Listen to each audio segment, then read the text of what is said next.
Right, I think we are live, my good people. I apologize in advance for the 1080p broadcast. I didn't have time to get in here and tinker with it, and whenever we ran 4K last time, we ran into some issues both of the last two times I tried to stream at 4K. So we're going to run 1080, and then whenever we get towards Game Award season, I'll make sure that at the very least 1440p works. 4K should work as well. I just need to get in there and tinker with the settings and try.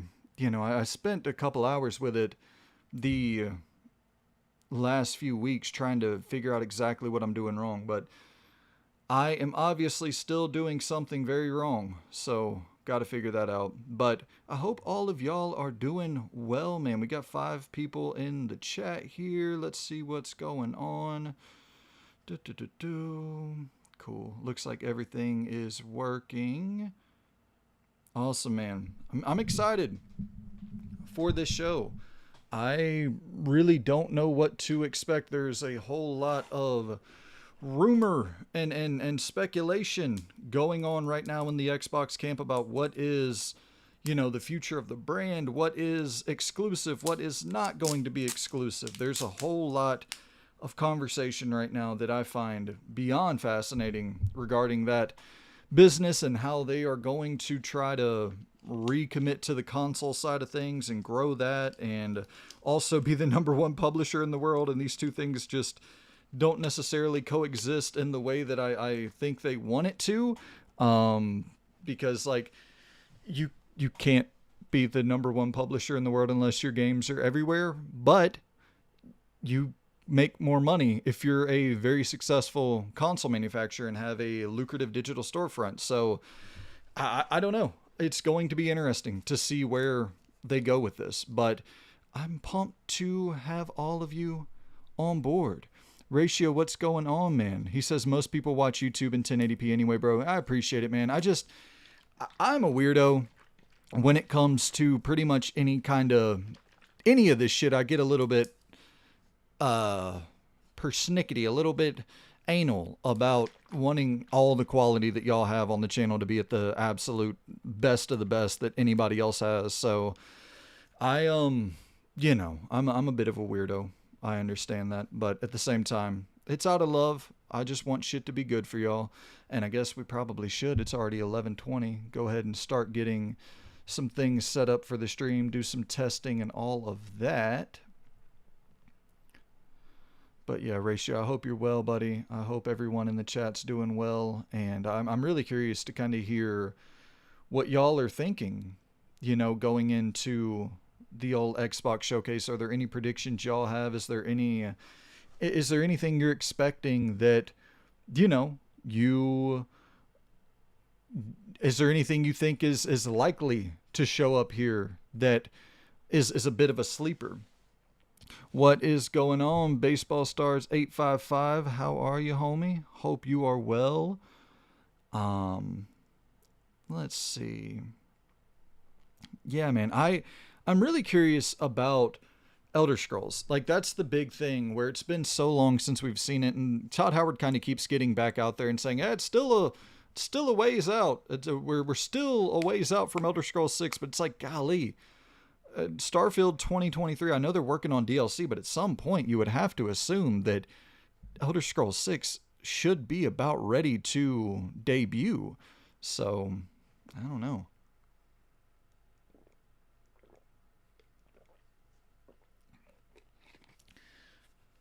Also, machine games. I know that there was rumor that Wolfenstein 3 was in the works, and they had another team. They had the Indiana Jones team who was doing, that was one team, and then they Machine Games separated into 2 teams with the Wolfenstein 3 in development with a totally separate team over there at Machine. So it's is that a possibility? Even though Indiana Jones just shipped in 2024, that could be a possibility. Baseball Star says hopefully we get some Persona 4 and 6. Xbox has been pushing for JRPGs for the last few years. I could see them making a splash with that. Yeah, Persona 6 seems likely. I guess, yeah, it would be cool to do a thing where you run the Persona 4 trailer and say Persona 4 2027, coming summer 2027, and then you think that's all you're going to get for Persona, and then it cuts into Persona 6 with the green, kind of like, the rumor is that it's going to be a green backdrop, and that works really well for the Xbox showcase. And Xbox and Sega have had a good relationship. I mean, since 2001, Xbox kind of became the de facto Sega, refugee camp after the Dreamcast failed. So yeah, man. Also, you have Jet Set Radio that you can throw into that as well. You have, is there anything new in the Yakuza-verse outside of Stranger Than Heaven? Is there something new from Sonic? Like, Sega, you can really go on down the line. Of course, they have Jet Set Radio, which the last Jet Set Radio game was exclusive to the Xbox. So,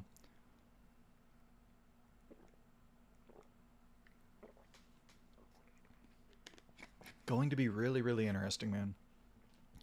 Real quick, guys, I am going to swap here, hit this screen for y'all, and I'm going to run a sound check, and y'all let me know in the chat how we're sounding, how we're sounding on y'all's end. Is everything good there? If audio levels need to be increased on one end or the other, just let me know. I'm going to kind of talk over this for a second to see, how things are operating with different sound levels. Seems like everything is decent here. Kind of drop that sound back a little bit for the time being, but it's looking like everything is working as intended, so no OBS issues. Whenever we get into the stream, definitely can't be tolerating any technical issues for the rebranding of Xbox. Capital XBOX. Alright, it's looking good. Cool.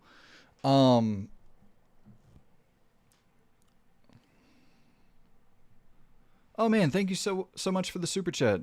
Say what again, mother? Says, gotta say you are a very consistent gentleman with great content you give us. I enjoy the channel and you are very appreciated in the gaming community. Oh man, he says thank you so much for the great work. Keep it up. Thank you, man. I really, really appreciate that. Thank you so much for the super chat. Yeah, I try my damnedest to stay as consistent as humanly possible. It's obviously a little bit tough operating a full-time job, and this has kind of become, I guess I've always treated this as a full-time job. I just obsess over doing this shit so much that it naturally consumes so much time. But yeah, I mean, I just adore it. I adore doing this so damn much, and it kills me whenever I'm like having to work during Summer Game Fest Showcase and I see Code Veronica get announced. I'm like, oh damn, that would have been so fun to do a live stream reaction to. But hopefully we'll have some stuff here today that we can all celebrate and be pumped about. I think that, what are we talking about? We're looking at the last 4 years have been excellent in terms of Xbox's showcase. So there's really no reason to believe that this showcase will be any different in terms of quality. I think we'll have a lot to get excited about. And so I always look forward to the Xbox showcases. I think that they're consistently the best in the industry, without a doubt.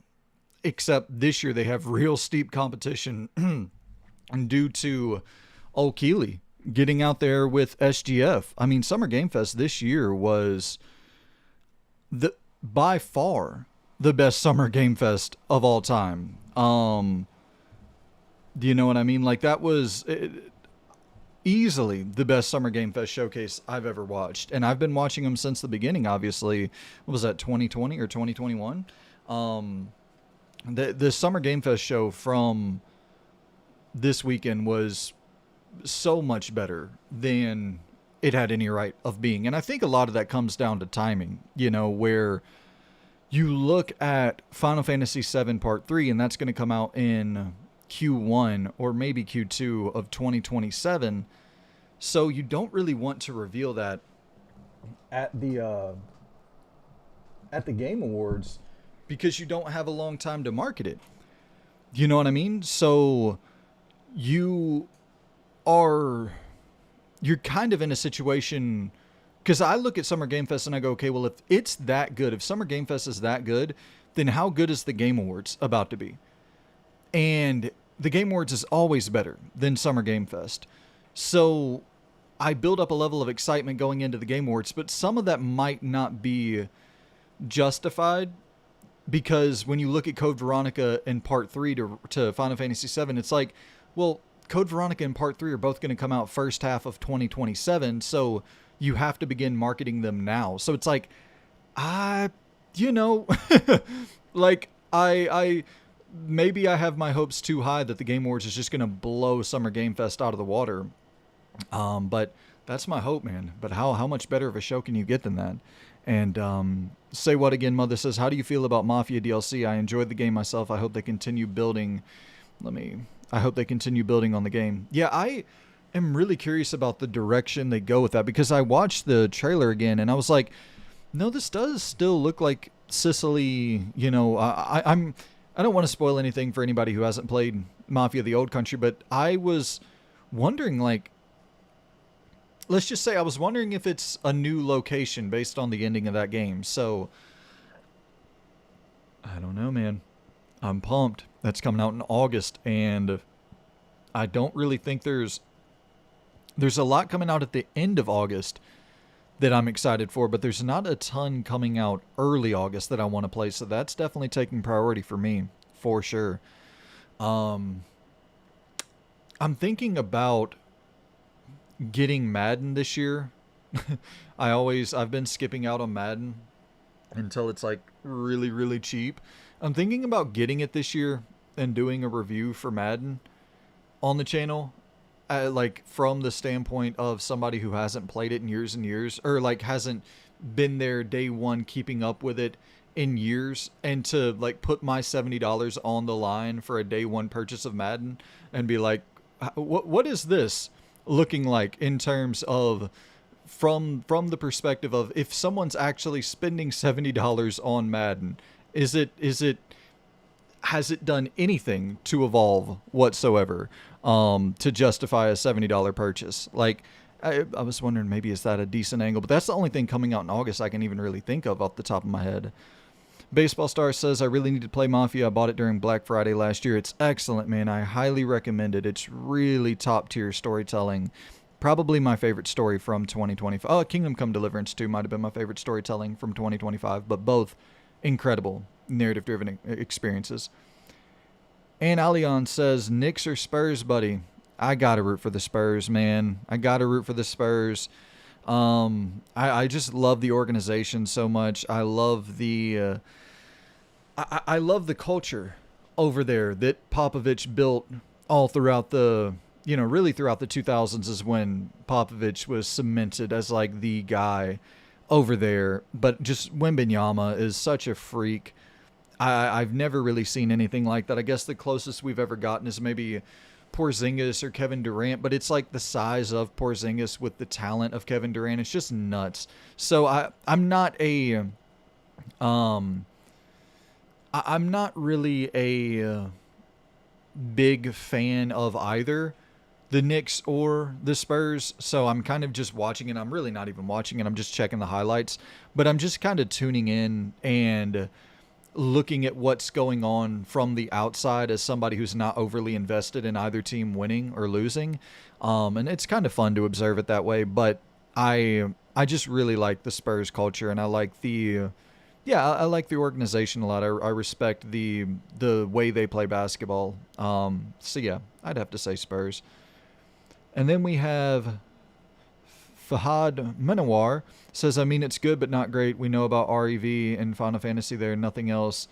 I don't know. I mean, that was a pretty fucking solid show. I mean, everybody is obviously going to have differing opinions on all of this, but I thought it was really good. I mean, whenever I did my review, it was like an hour long, going through every game that I was excited for there. I really enjoyed the show, but obviously everybody has different tastes and looks forward to different things. And it's tough to say we knew about Code Veronica, because like all we had were leaks. It wasn't officially announced. So that was the first official announcement for Code Veronica Remake and for Final Fantasy VII Part 3. Like, that's a that's worth praising. You know what I mean? The majority of people aren't tuned in like we are, to where the majority of people aren't tuned in to the rumors and the what's going on with leaks and the Twitter insiders and shit like that. Most people are just kind of tuning. You got to keep in mind, these shows get 30, 40 million views, and those tweets get 100,000 impressions, million impressions. So it's like, you're talking orders of magnitude. This show is larger and appealing to a casual audience more so than like the Twitter discourse or forum discourse that we, the hardcore, kind of in the trenches and trying to seek all that stuff out. But this for the first announcement of Code Veronica in Final Fantasy VII Part 3, that's the biggest doubleheader that Summer Game Fest has ever had. The biggest announcement they've ever had overall was probably Elden Ring. They got that, but I don't even think that was the first announcement of Elden Ring. It might have been, though. Might have been. But this is the biggest doubleheader they've ever had at Summer Game Fest. Ratio says, I thought they would release RE9 DLC before Veronica. It's kind of weird they're doing it in this order. They still could. You got to keep in mind that for DLC, you look at like Leon Must Die. That was announced and released within like, a week of one another. So I think that we're probably going to look at a scenario where RE9 DLC gets announced at Gamescom in August, releases in September, maybe October for Halloween, and then you go into Code Veronica launching in March, April, something to that effect, so that they can market it at the Game Awards and so that they can market it at the Game Awards and build more hype for it. Coming soon. RE Code Veronica was most definitely in development after RE9. Before director confirmed, they just started production on RE9 DLC early this year. Yeah, I don't know. I'm not saying this as like an insider. I have no insight into any of the goings on at Capcom, any company. I'm just kind of speculating. Like I could see a scenario for sure where RE9 is getting DLC before the release of Code Veronica, depending on the size of the DLC. But once again, I'm not saying that like with any confidence. I have no idea what's going on behind the scenes. Just kind of speculating about the announcement to release cadence.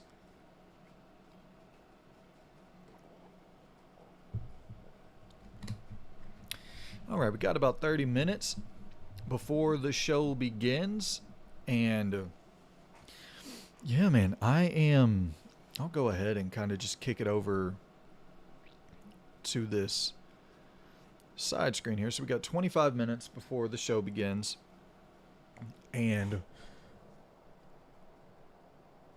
I will just let this thing run down. We'll shoot the shit in the chat and set off the showcase in 20 minutes or so. I'm really, really excited, man. There's so much right now in the world of Xbox that is worth speculating about with the new leadership. And I watched that Asha Sharma interview with Bloomberg, and if you quick plug, if you want to sign up for the YouTube membership, there's a full 2-hour breakdown of that and some trailers from Summer Game Fest. So if you want to become a YouTube member, you'll get access to that exclusive piece of content that I just posted last night for YouTube members or Patreon supporters. But I assume anybody tuning in right now is probably more keen on the YouTube membership side of things. So same access for either subscription, Patreon, or YouTube memberships. But the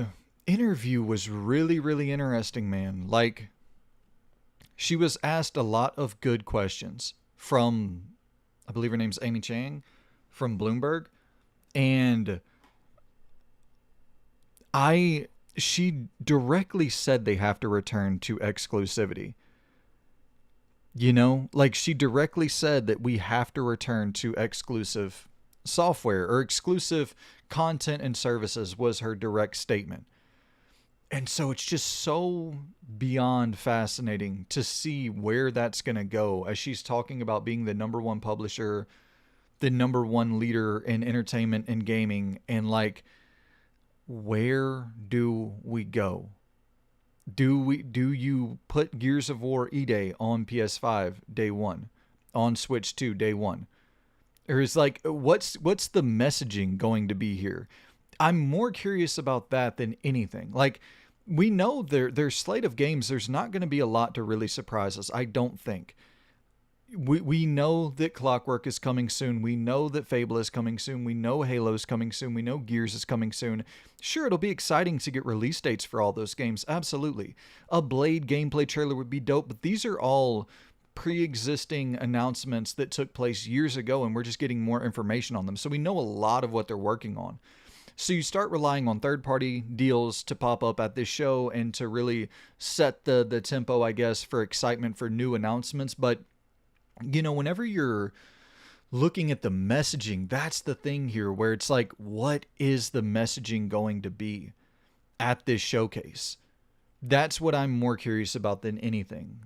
You know, like, are we talking about a real change of direction for the Xbox business? I'm so curious. I would like that because I think competition is needed right now in the console market. But you know, when you look at PlayStation's live service push and their aggression towards that towards the live service market, I just wonder. I wonder, you know, if there was real competition this generation, would they have been that aggressive? Would they have been so comfortable to start shitting out these garbage ass games? That I do think competition benefits us all. So we'll see. Baseball Star says, do you have a CRT? I just picked one up off Facebook this week and I love it. Better than I remember it being. I do. I don't use it if I'm being honest. I pretty much all of my retro gaming, I use a PlayStation 3, fat PS3. Mine shit the bed. I just recently bought a new one. But I use a fat PS3, play PS1, PS2, PS3 games on it, and then I have a 360 to play original Xbox and 360 games. But that's pretty much the majority of my retro gaming. I don't have much interest in NES, SNES, really anything Sega. My interest is primarily in the PS1 to PS3 era, if you consider PS3 retro. David Scott 3317, hello there, love the channel. Do you think Gears of War E-Day is going to be fully exclusive, timed exclusive on Xbox One or PS5, or day one on PS5?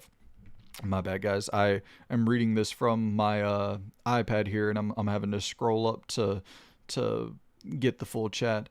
So, do we think Gears of War E-Day is going to be fully exclusive, timed exclusive on Xbox, or day one on PS5?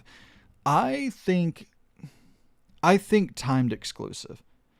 If I'm being honest, I think timed exclusive. I hope it's fully exclusive once again, just because I it's so annoying to have these conversations because it gets into conversation about like console warring and anti-consumer this, anti-consumer that. I really like, if I had my personal preference, sure, everything would be available everywhere, I guess. But I don't even know if I necessarily believe that, because I think having 2, 3, 4 healthy console manufacturers in the mix is beneficial for us, because they're going out and funding great new games to be exclusive to their hardware, and they're competing for our time, attention, and money. So competition, I do just think, is good. And I know that,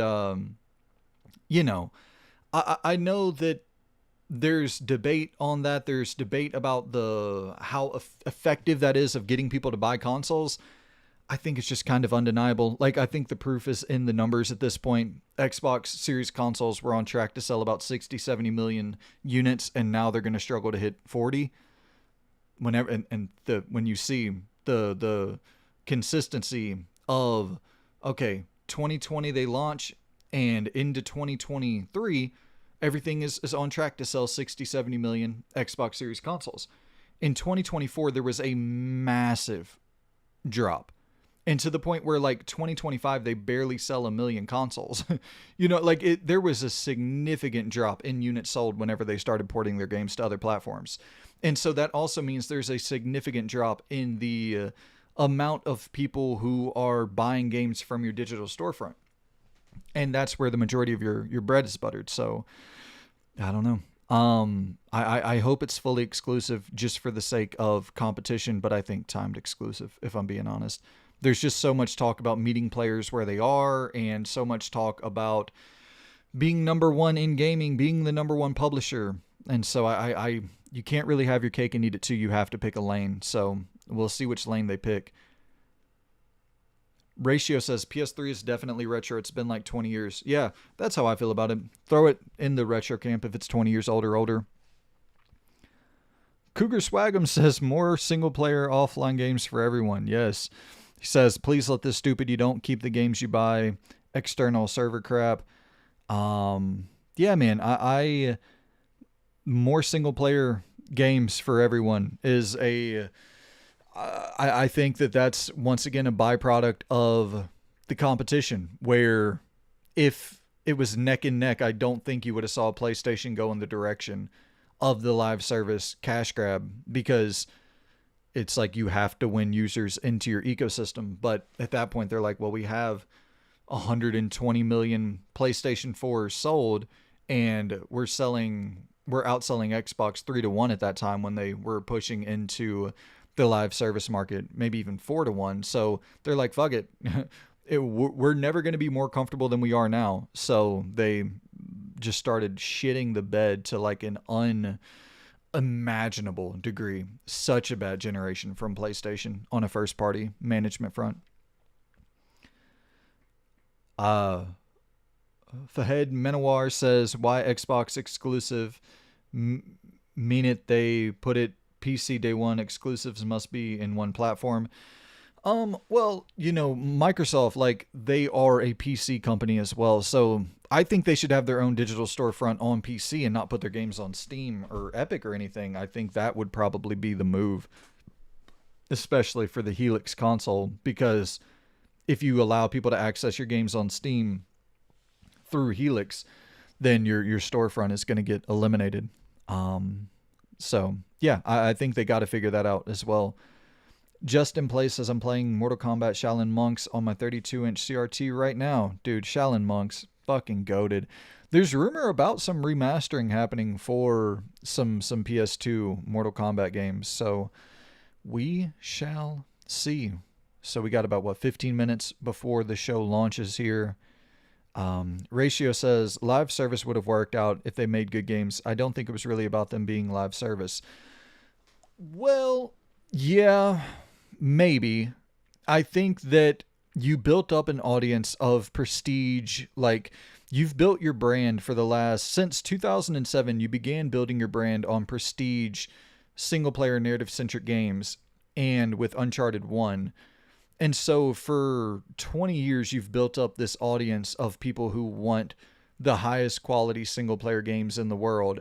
And then to pivot so hard into just an unrecognizable direction, it's like that's going to create a culture shock within your community of people being like, what the fuck is happening? We do not want this at all. And I think there could have been resistance in regards to live service, no matter the quality of the game. But then you do look at Helldivers, and so yeah, there's certainly something to your argument. Like, make a good game first. And it's always been my thing of like, create fucking NBA Street. You know what? They should have been in contact with that NBA The Run team to make the best version of NBA Street possible. Like, get into the live service market where there's actually gaps. There's no street sports games anymore. There's no arcade sports games. Like, create an arcade sports live service game. something like that. Like there's gaps in the live service market, but there's no gaps in the hero shooter market. There's no gaps really in the battle royale extraction shooter. Like those gaps have already been filled, and the extraction shooter market is so limited by just its nature of how hardcore it is. Like I don't know if that market's ever going to expand into what they were hoping for in general, but I do agree. Like making a great game is the number one priority, or should be the number one priority, regardless, live service, single player, whatever. But it seems they definitely went in with a mindset that, catered towards the. I can't necessarily say the monetization, because they really haven't been awful about hyper monetizing these games. They greenlit too many of them, and with too many talented teams who would be much better suited on single player games, like Insomniac and Naughty Dog and Blue Point and Sony London and Sony Bend. Like the casualties of this live service push were horrendous. Justin Play says, you think PS6 games will be mostly a key card type situation? I know some games are like that now, but still the majority of PS5 games are fully physical. No, I think it'll probably be similar to what we have been getting for the last two generations. I think you'll get more key cards than we have now. Just like for the PS5, we have more key cards than we have for the PlayStation 4 generation. So it's going to increasingly become less of a priority for publishers, but I don't think it'll be fully, like, I don't think there will be any kind of mandate or any kind of situation where we're looking at all games are key cards or licenses that don't have the full data on the disc. I don't think we'll get to that point anytime soon. Cougar Swagum says Duskfade looks so cool. Like these indie games are making the games industry. Like these indie games are making the games the industry has ignored, like Clair Obscur. Yeah, I looked at that last night. That Duskfade. You're talking about the 3D action platformer title, if I'm not mistaken. That game looks sick as shit, dude. I'll real quick run a trailer for you guys, and then we'll get to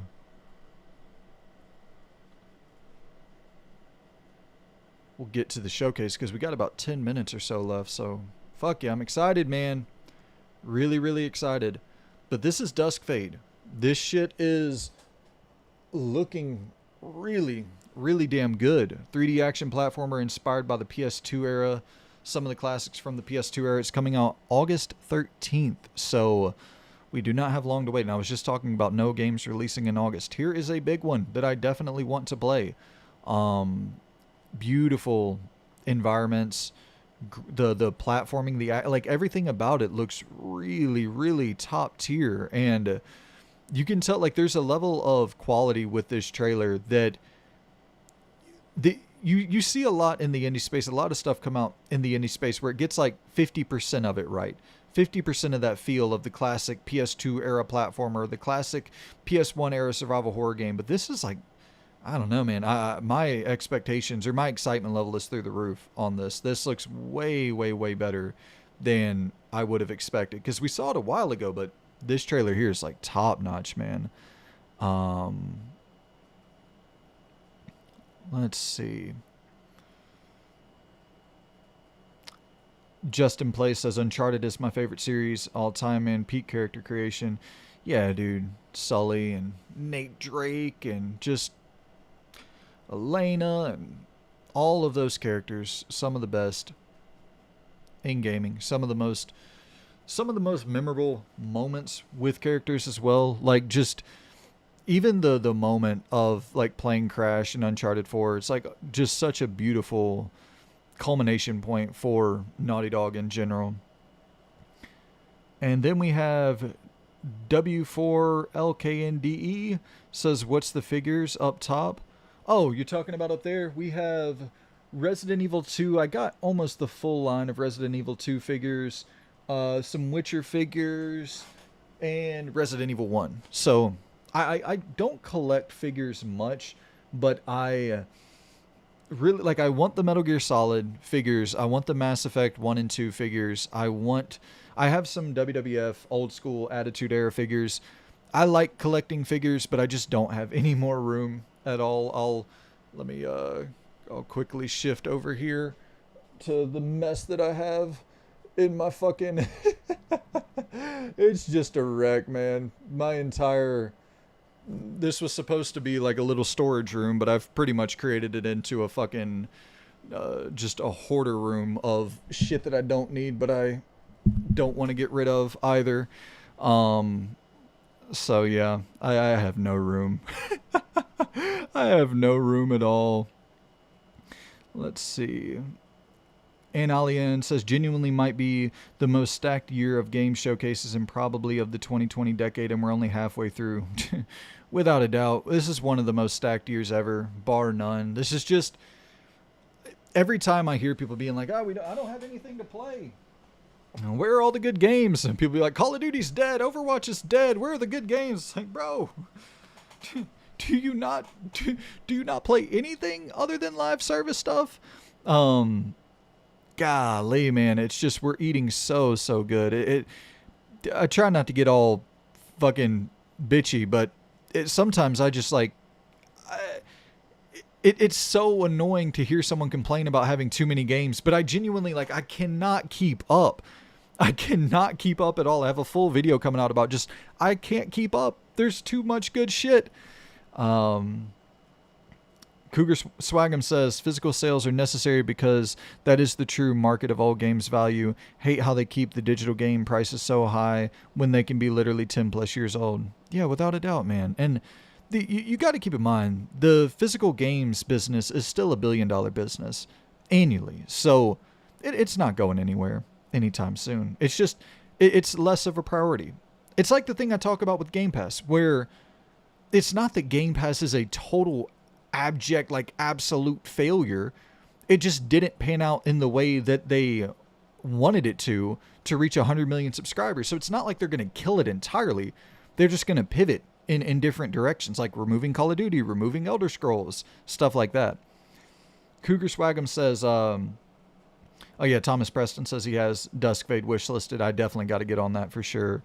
Cougar Swagum says, Witcher figures, did McFarlane release more than just that strange Geralt? Yeah, we got Ciri. Yeah, they have actually quite a lot of figures for Witcher 3. I'm gonna break my fucking neck spinning backwards like that. But yeah, they got a good line of figures. Captain Corndog, thank you so much for the membership, my friend. Says, let's see what you got, Asha. Dude, let's see. And let's really see, you know what I mean? Let's like talk about it. Let's get out there and speak. You know, I heard Matt Booty talking about, yeah, we don't have any big business plans or we're not going to change the messaging, or we're not going to we're not going to commit to a new strategy at the showcase. So it's like, well, fucking good luck, brother. Good luck. If you just want to keep the status quo as is, then hey, sure. Let's see. Jack says, can you do a collection tour or show the entire game collection? Could be a cool video series. I need to get on that, man. Those videos do well. It is just a pain in the fucking ass to edit, if I'm being real, and to like reorganize the shelves and to get everything pulled out. And it's a lot to edit, but at the same time, those videos do really, really fucking well. So I need to get on that. Ratio says, yeah, 2020 is arguably the best decade in gaming, only halfway through. Yeah, you know, it's weird, right? I think that you could argue it's a somewhat weak decade for the heaviest of the heavy hitters. Like, we have Baldur's Gate, Elden Ring, Expedition, Tears of the Kingdom. But, like, whenever you start talking about the breadth and the variety and the frequency and the amount, the volume of games we're getting, it's just never been, we've never ate so good in terms of variety. So it's really difficult, you know? Thomas Preston says 2026 is the biggest year of this decade, movies, TV, and video game wise. Yeah, I'm not as in tune with the movie and TV space, but 2026 in gaming, I mean, 2025 was stacked, 2023 was stacked, 2022 was stacked. It's just, we're loaded. The indie scene has us eating so well that whenever we get a little AAA sprinkle on top, it's like, oh my God, there's so much to eat. Justin Play says, really opened my eyes to top tier games. Yeah, man. There's so much good shit. So much good shit. Do you watch Invisible? Fahad says, I don't. I don't watch much TV at all. I wish I had time, man. Running this and, running my actual job and trying to stay somewhat healthy and fit and exercise and trying to have somewhat of a social life, like I can't watch TV at all, unfortunately. I would love to watch Invisible. It looks sick as shit. I would love to watch The Boys. I would love to watch all of these dope ass shows. I constantly have friends hitting me up like, "Yo, look at this new Apple show. It's right up your alley." I'm like, well, that'd be great, but Cougar Swagum says, I really think this showcase is going to be a wet fart. What are we waiting on? Fable Z? Gears of War? Cougar Swagum says, love how Shillip just loved God of War Lafay. Listen, man, I think it's important to allow people to have their opinion. And, like, I don't have interest in God of War Lafay, but I don't have interest in God of War, period, really. So that's just one opinion. That's just my opinion. His opinion is equally valid as your opinion is equally valid. I don't think he's necessarily a shill for having that opinion, though. Got to give people a little grace. Think the showcase is going to be a wet fart. They have always had good showcases, So do they go 5 years? Like, this would be the 5th consecutive year of great showcases for them. That is tough, and we know so much about what they have. It's going to be tough for this to be like a top tier show. Damn, chat is filling up. Thank you guys so much for stopping by. J-Dub says 2027 has a chance to even outdo 2026. Every year. Like, we're never going to get a drought again. I almost wish for one drought year so I can catch up on my backlog. But what's going on, J-Dub? I appreciate you stopping by, big dog. I'm really, I'm excited for the 2027 lineup. Don't get me wrong. I really am. But fuck. Thomas Preston says, yeah, I'll stick to games. If I was limited, fuck everything else. Yeah, that's how I am, man. That's how I am. Jesus Christ. And Alien says, was going to take a dump, but I'll hold it in for the showcase and Asha. Let's go. Bro, you got to run this. You're doing you got to run the strategy, the duo strategy. Prop the iPad up while you're on the shitter. You got to run the option. When it's time for an option, you got to run the option. Justin Play says Lafay is a situation of it looks good as a side game. Def not a bad looking game. But if that's what they've been working on for 6 years, that's the disappointing part. Exactly. That's exactly right. That is exactly fucking right. That's my opinion 1000%. Like, how to word this? Santa Monica is too talented to be doing God of War for 40 fucking years. We're about to be going on 30 years of God of War. And if the remake, trilogy, and then another God of War game are in development along with Lafay, we're talking about 40 years of nothing but God of War. That's embarrassing on a creative level. All right, guys. We're down to the final minute here. All right, let's go ahead and crank this audio up.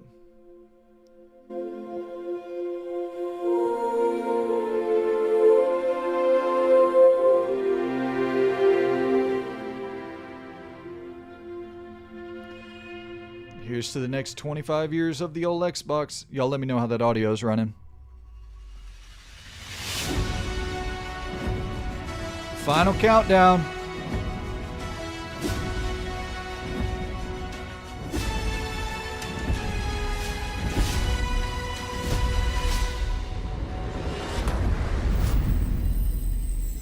Let's get it. Love the new logo.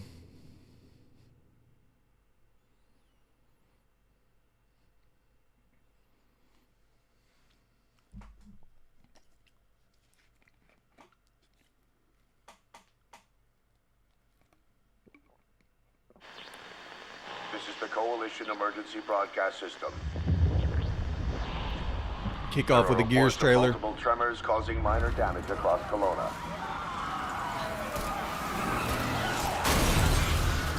Stay sharp. Don't let them surround you. There should be more guns in the trunk. Here, strap these on.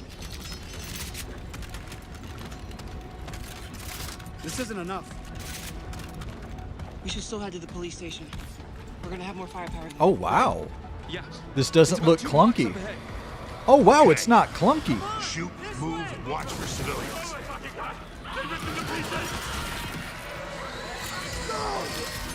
Get inside now. What? It doesn't look nearly as clunky. Ground's opening.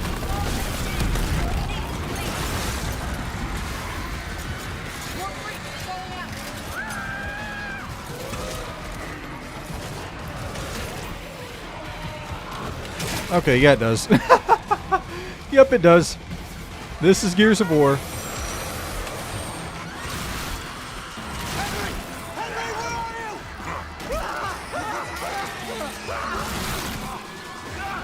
I love that the camera's pulled back, though.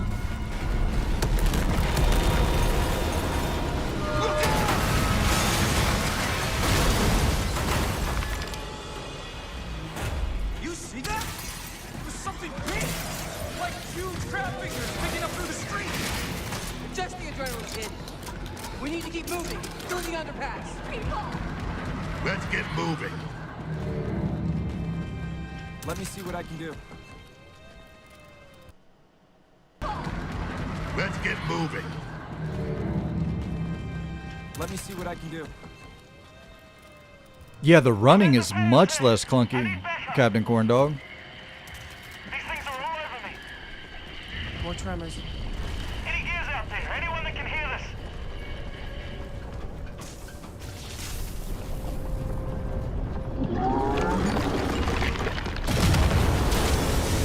Look out! Oh, shit! What the fuck is that? Target surface. Open fire.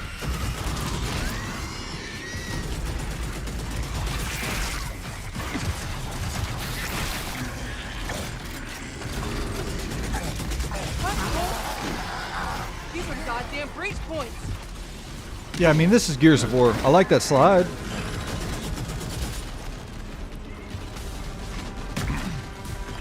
Reloading. Cover me. This is Gears of War.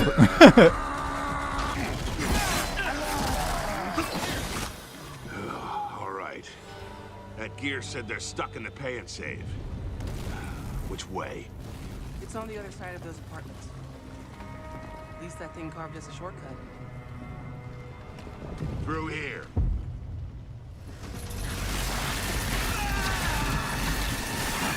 Too slow. Oh, bugger! Come on then.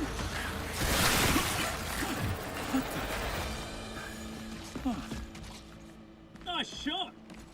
Oh, where the hell did you lot come from? Environments look great. We heard your distress call. Well, you saved my ass. But we need to make ourselves scarce. These fuckers keep pouring in every few minutes. But I don't know if this is really going to move the needle. More tremors, watch it. Right on schedule. You guys here? Like, if they say this is Yeah. exclusive. Who are you? Private, what's the matter? Where's your squad? Beastie pulled out on squadron a couple of hours ago. We're into protecting some survivors nearby. Little climbing mechanic there.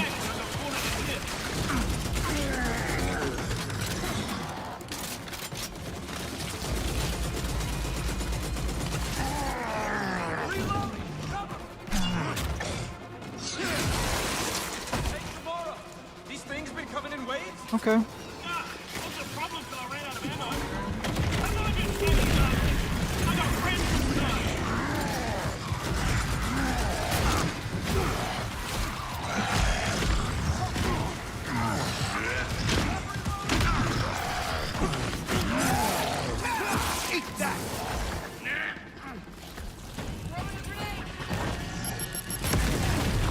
I'm gonna be honest, guys. Like, this looks good. I want to play it, but is this somewhat underwhelming?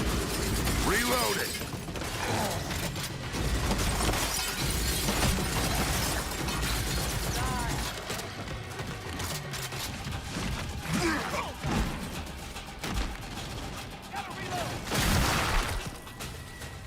see him? Contact front! There's no end to these freaks!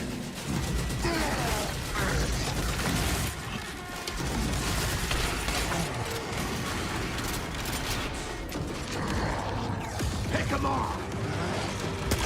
On your right, Carter! I got it!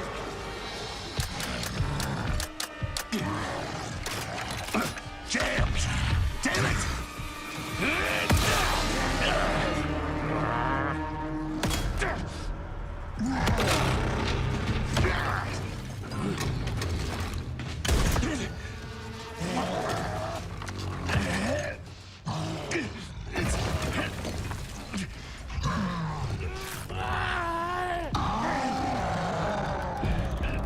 Tom!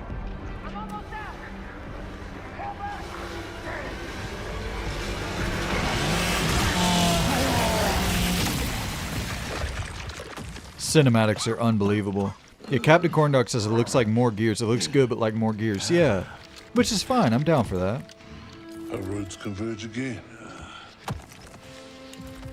Marcus Phoenix.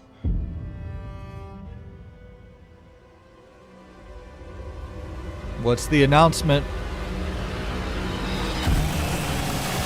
Exclusive, not exclusive. What we're looking at here.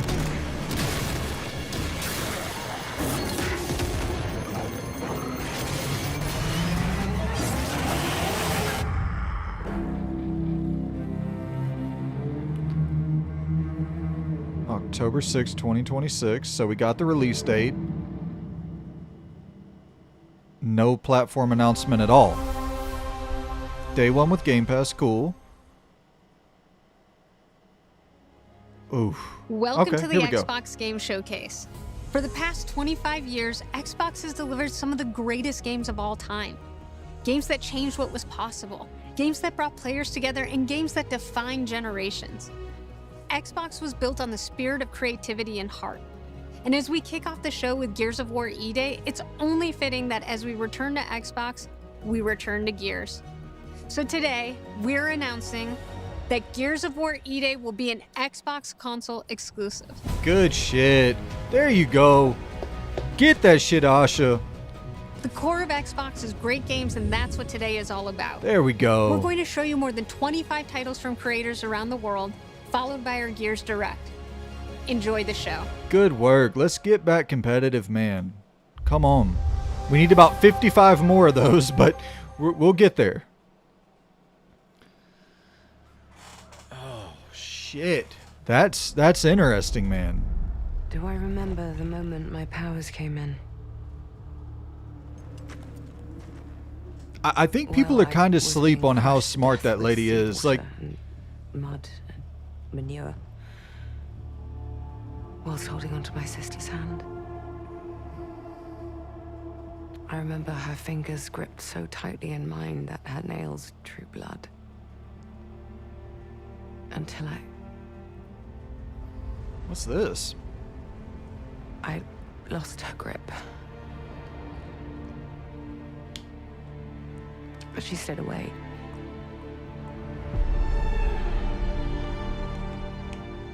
Okay. Does stick in the memory a bit, yeah.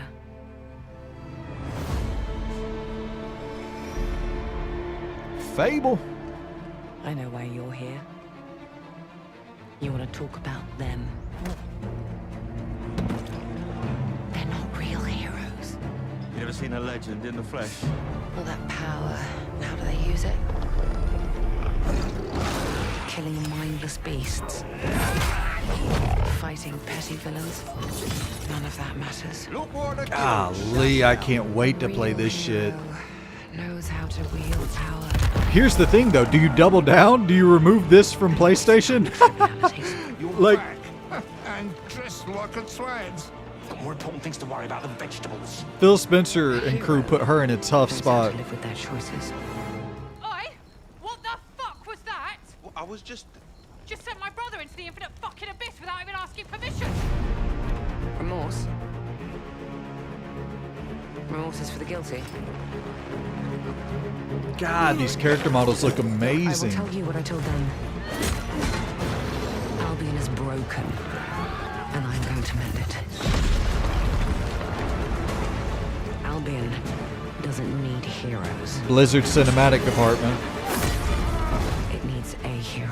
You're a monster. And that hero Oh my god.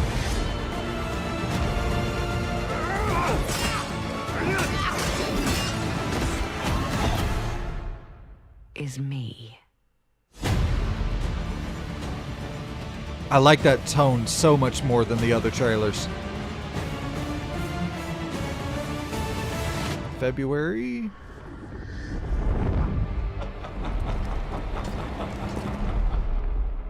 February 23rd, 2027. Yeah, it's still saying PS5. That's tough. That's a really tough spot to be in. Phil Spencer fucked so much shit up for this brand, man. Golly, she comes off Gears exclusive. Fable on PlayStation. It's like, how she can't fucking win right now. It's gonna take her a little time. You've heard the story. Halo, the Chief, stuff of legends.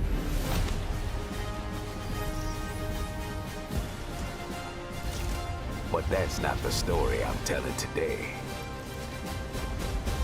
This one, you haven't heard. Op started simple enough. Drop in, grab the goods, get out before anyone noticed. Well, guess what? They noticed.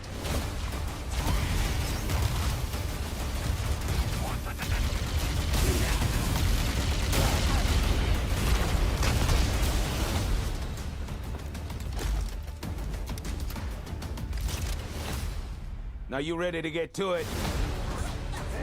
You serve long enough, you learn to read a battlefield.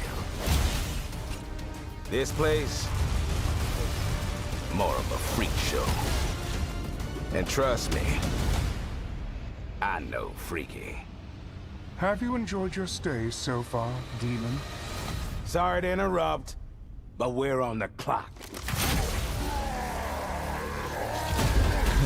We're back in 2005. The thing with simple jobs Fable, is Gears, they always get Halo. complicated. Plans change. Odds get worse. My advice, bring a Spartan. Oh wow, fuck yeah.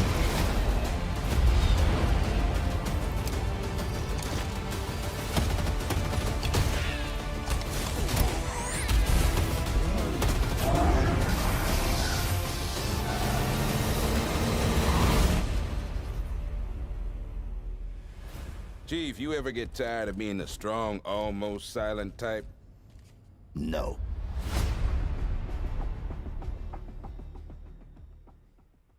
July 28th for Halo.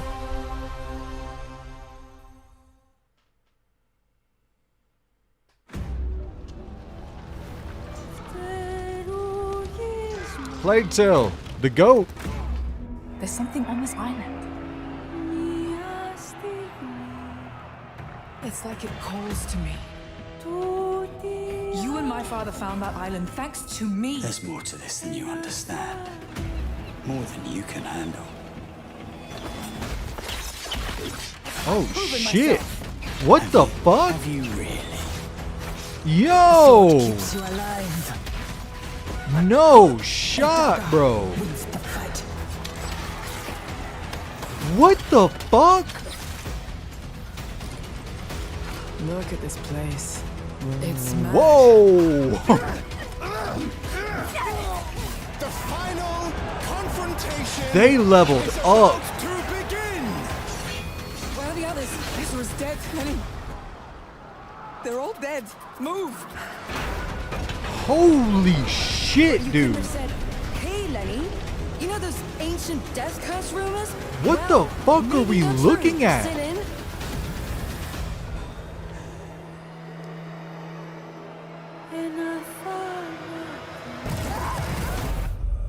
August 27th. Holy shit, man. That looks so much better than the other two games. Day one with Game Pass. Plague of War. Right. Yeah, that had a lot of God of War. Uh-oh, here y'all are. Of the Midnight Channel. Domino might have been on that Midnight Channel before she died too. Wait! Whoa! Now, where are we? Whoa. Feels like we're someplace totally different. Watch out! Now then, whatever's going on here, we're getting to the bottom of it. To wield a persona is to wield direct control of one's heart. And the heart is strengthened through bonds. Doesn't it sound cool? Someone had to see that.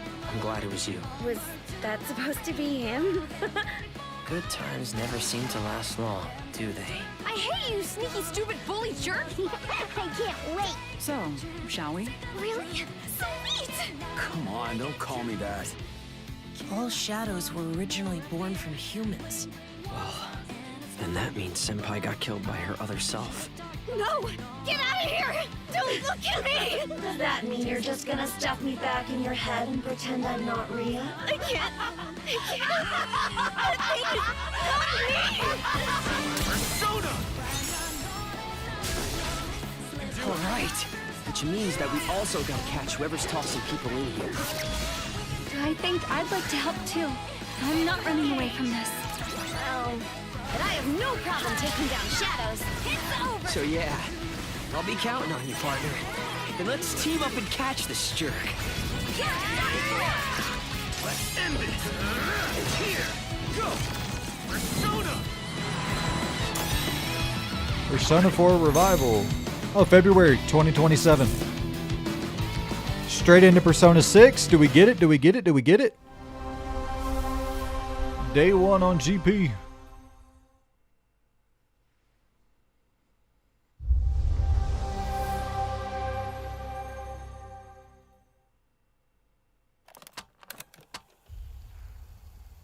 Caroline.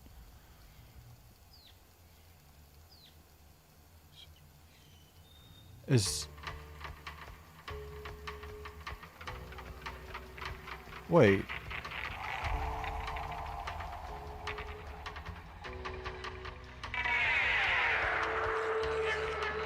Oh.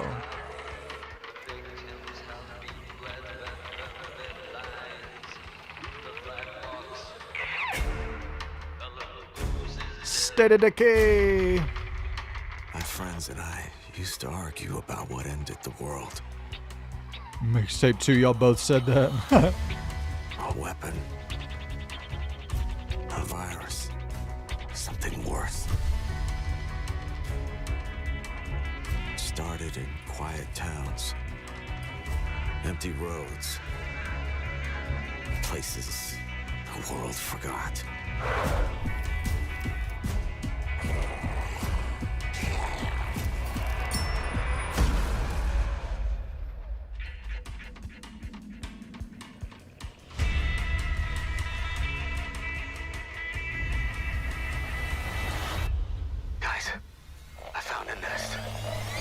Survivors found each other, built walls, pushed back against the night. We'll always have each other's back. Because the world has become more dangerous than ever.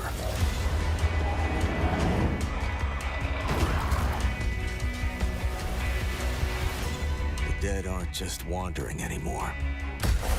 I think a problem is like Gears of War E-Day doesn't look like a massive step forward. And neither does this, really. And it's like, well, why did it take so long?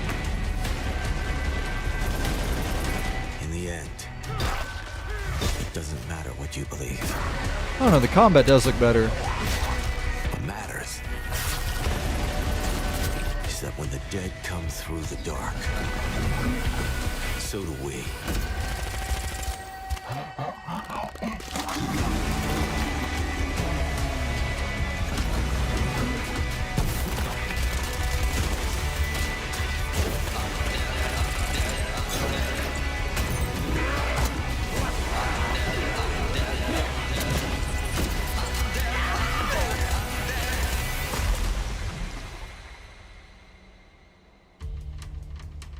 What's the date?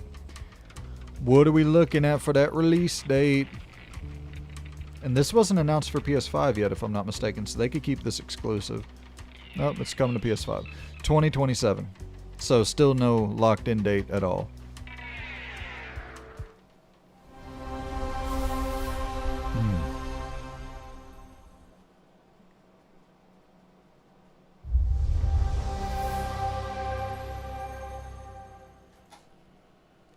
On the Sea of Thieves, there have been plenty of grand adventures.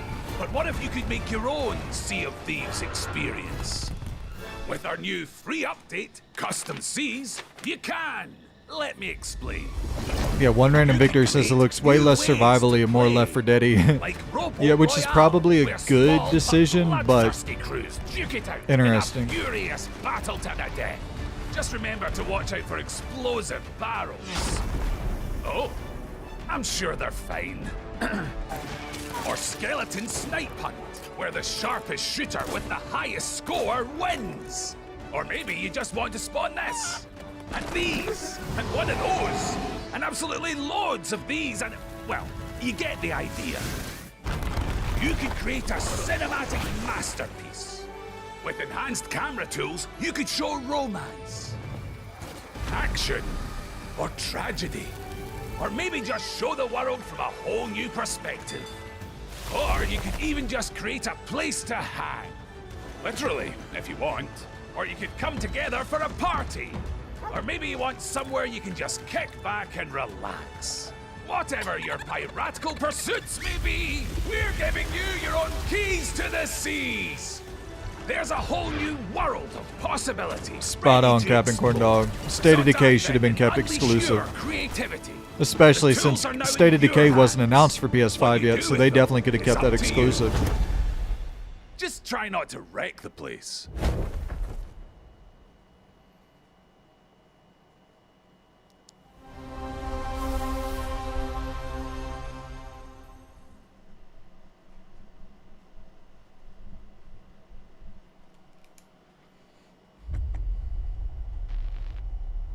There is a liar in these tunnels.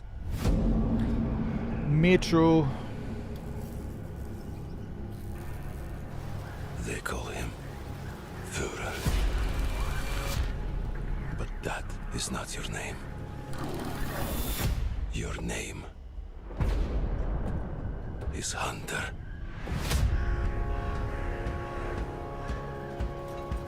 As a Spartan, you were a legend. You stood for something. But where are the Spartans now? To protect the Metro. From you. You promised a brighter future. For our people. Now, the Norai spreads tyranny. In your name.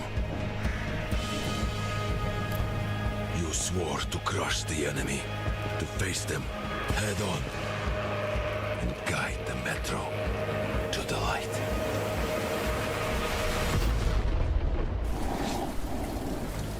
So fucking beautiful, man. Good lord. But darkness consumes you.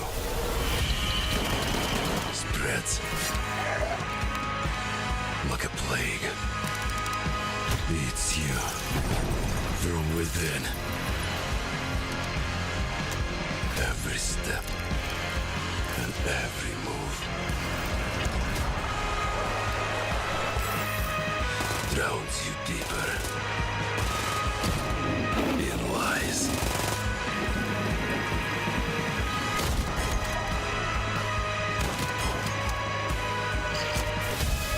Your lies, and now, Hunter.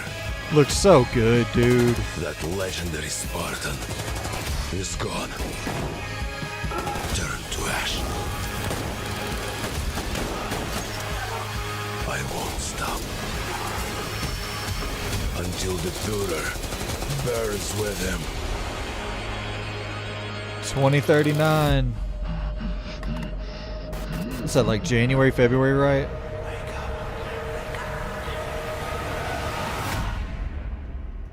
February 2027, all platforms except Switch. I'll be there day one. I haven't finished any of the other Metro games. I dive into them and then jump out of them, but I love the atmosphere. World premiere.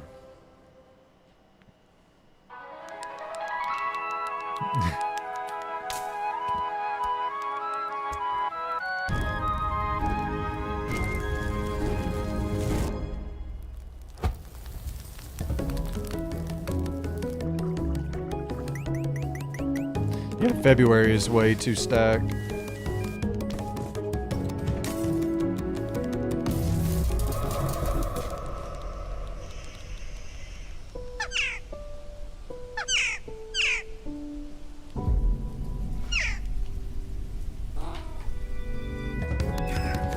So Untitled Goose Game, but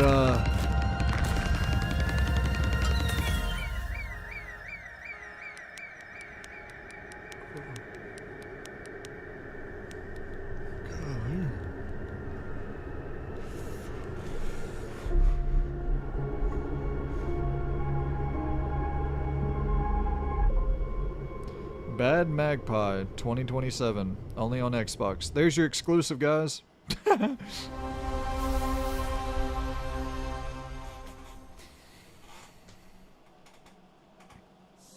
World premiere.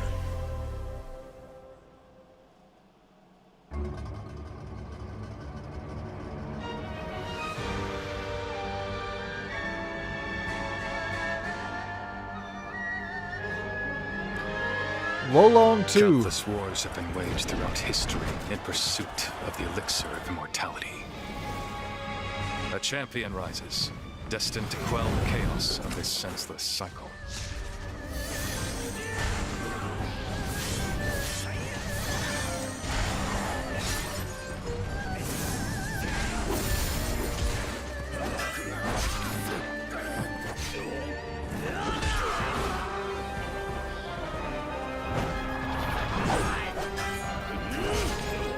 Awaken. Phoenix.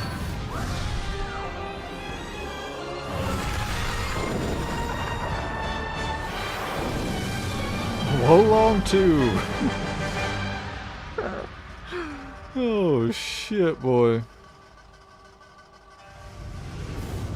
So, it was you who set the Red Cliffs ablaze.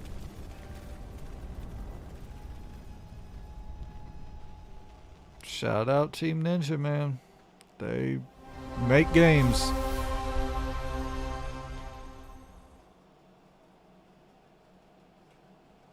You're ready for the challenge and the reward of opening your very own cult. Nothing can beat us, nothing can break us, nothing can shock us, nothing can shake us. I know it's nothing. You'll be going to beautiful Bedford County, USA, teaming with locals waiting to join our family. You scare me? You don't scare me. You better reevaluate your life choices. You piss off a random person on the street. You want a trophy? Even if they don't know it yet. The fuck?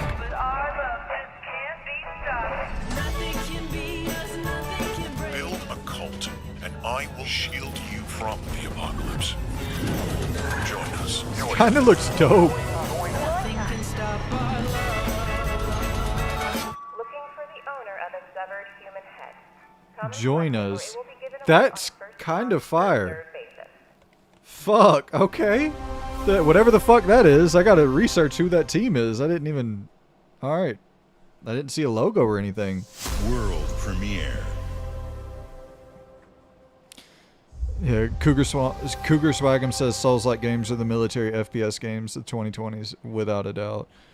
We get way too many of them, but hey.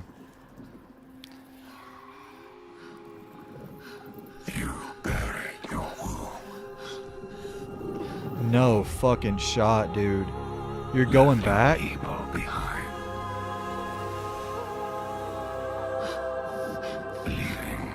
Such a waste of Ninja Theory's talent. But what is left in the dark? Seconds. And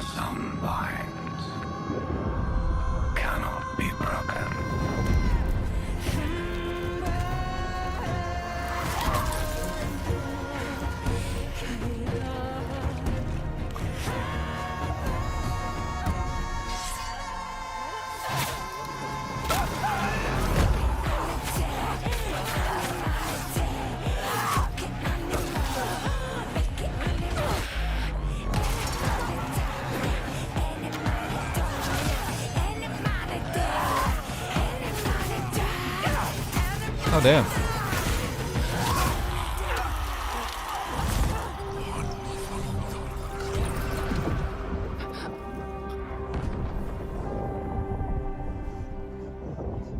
Accept what waits for you.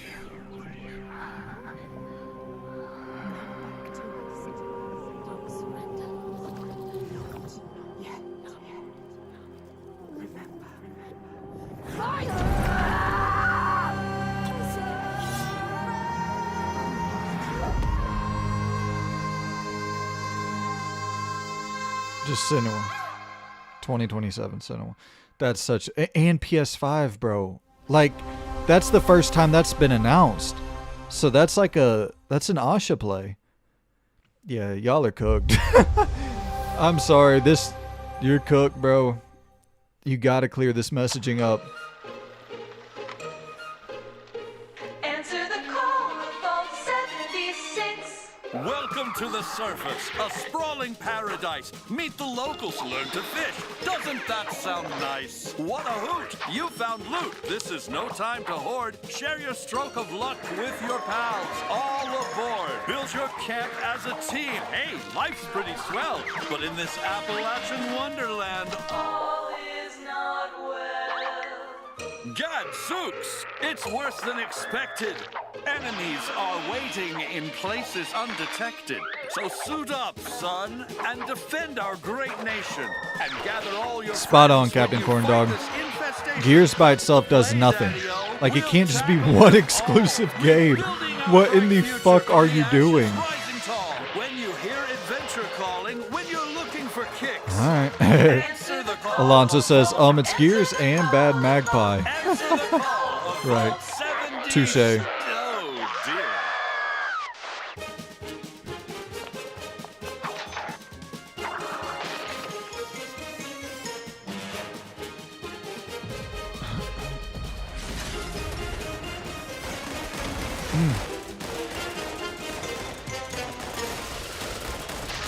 We're in a weird little block right now. I'm not gonna lie. Good show, some good announcements, but weird block right now.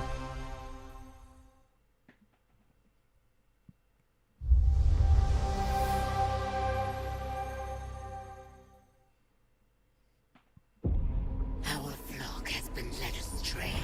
Doom DLC. Defiance. Argent and Noir trembles in the wake of your actions. They follow you now.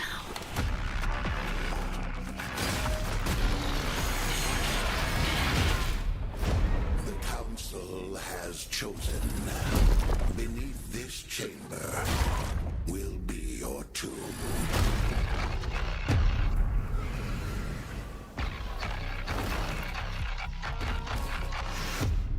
This place is your pain-given shape. It holds many secrets.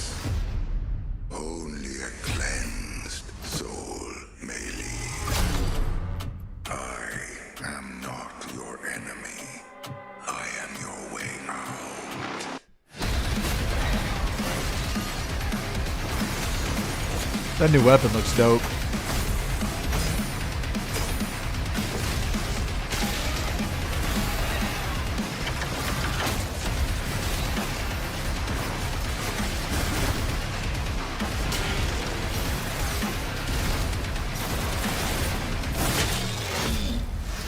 With the Slayer gone, have you not found peace?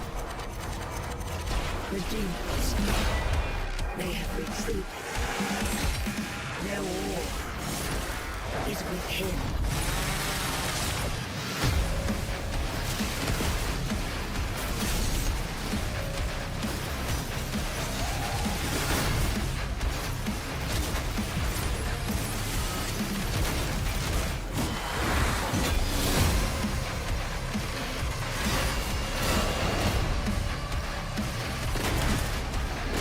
Oh, wow. The Slayer is alive, and we're going to find him.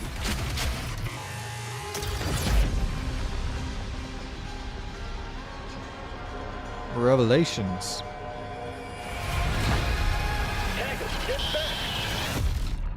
Oh, that's interesting. July this year? July 7th, 2026. Interesting. Dope. Next month. Fuck yeah. Fuck yeah.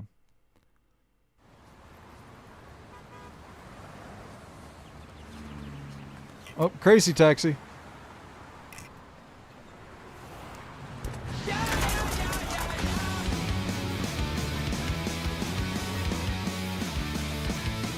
Here we go.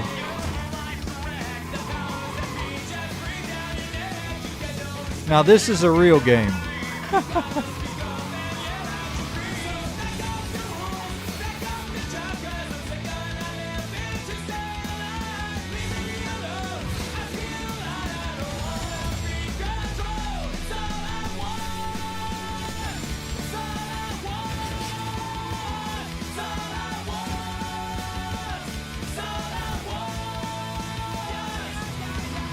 I love how they're all spiked hair and it's just so fucking 2000s.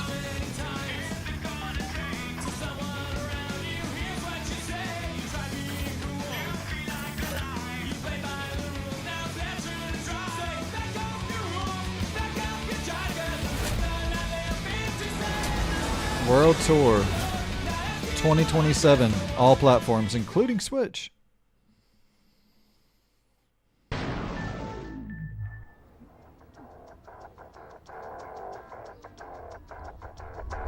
Goddamn.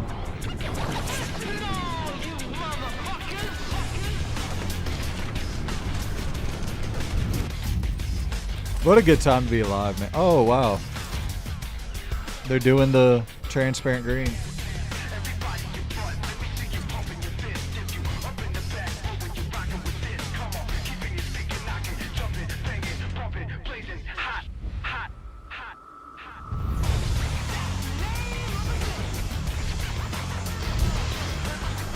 Good transition from Crazy Taxi to this.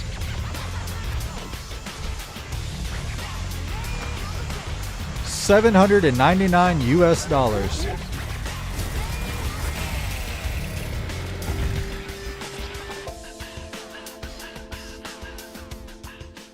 That shit is fire though. I guess I'm gonna need to buy a new Xbox for Gears, so I'll grab that. In the frozen north, we know only one way of life. We know the thunderous crash Yeah, of that the shit is waves sick. against our ships. We know the bite of cold steel.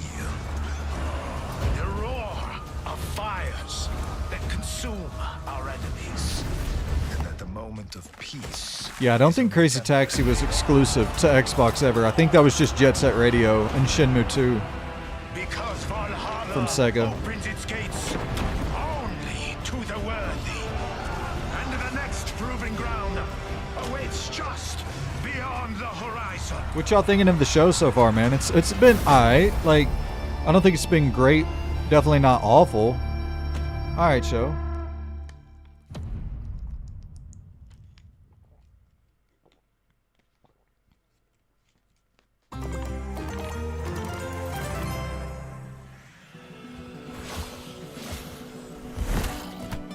Definitely not one of their better shows. And we only have about 20 minutes left of the main show.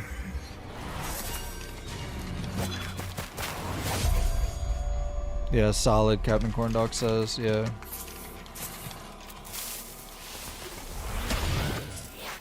.5, one random victory. Yeah. Yeah. Probably their worst show in the last like 5 years, which is, that happens, right? You need like Blade or Elder Scrolls to close this off to end on a high note.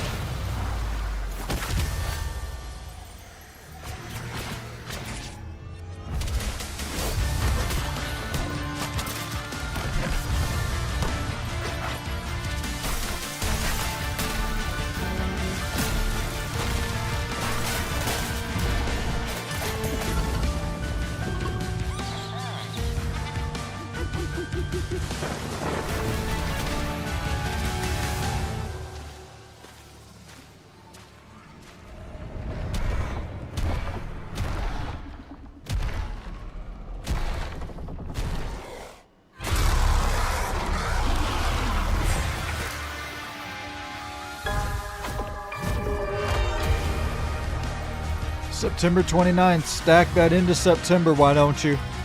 Every game in the world coming out the end of September. This one shouldn't be affected by many, though. It's like the audience is so young for this. But Control, Onimusha, Ace Combat, there's so much stacking the end of September, early October that are competing with one another.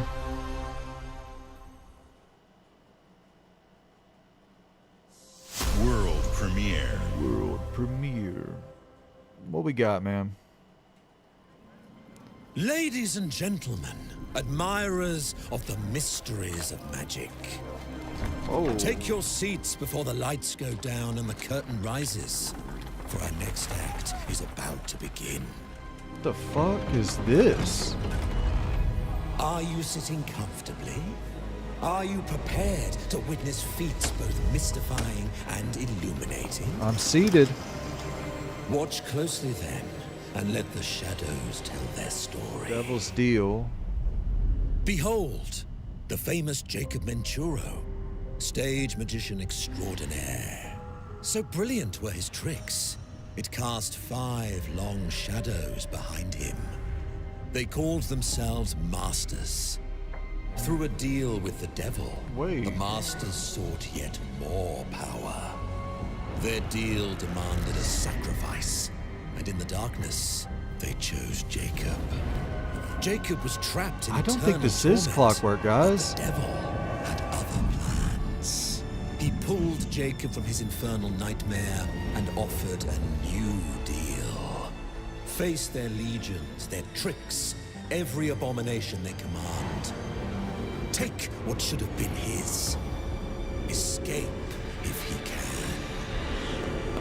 This is a new IP, I think. Or is this? It's a new IP. It almost looks like Dishonored.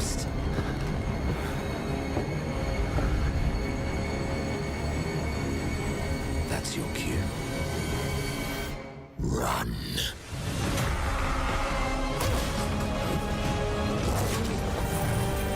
Bro.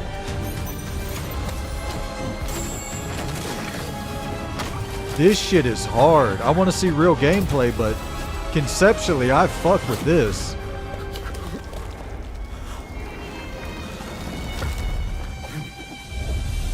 Yeah, it looks like we have... Oh. No fucking shot. What is this?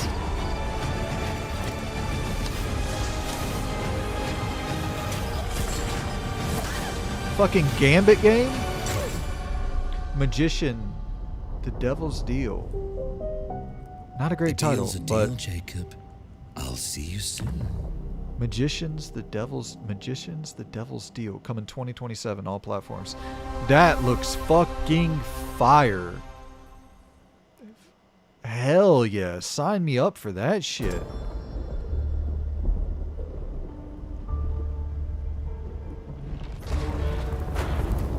Oh, Valor Mortis. What would you give for victory? Your life? The lives of your sons?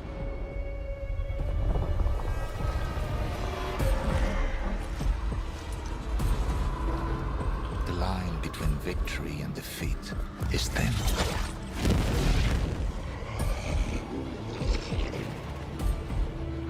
What if you had within you power, terrible and divine? Christian moms not buying their kids that. Yeah, right. Oh, fuck yeah. Yeah, this is Valor Mortis. The resolve to wield it. First person Souls-like.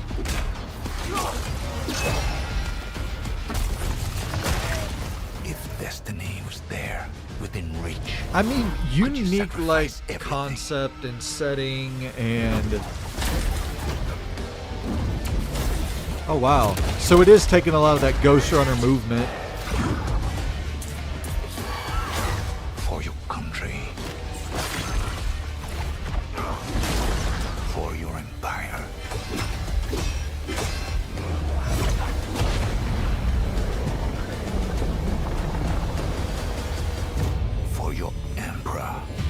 Right. At least doing something different with the genre. Totally. Yeah, we don't get much like that. Yeah, so it's that Napoleon era. Oh, September. Oh, that's this year. September 24th, 2026. Got another late September game. Blow my fucking brains out, man. That's the same day as Control. Bro, everything can't avoid Grand Theft Auto 6. Umbra's full of thieves. What is it you're after? Don't take this the wrong way, but we've been watching you. You've got talent and a lot of promise. Stop! Thief!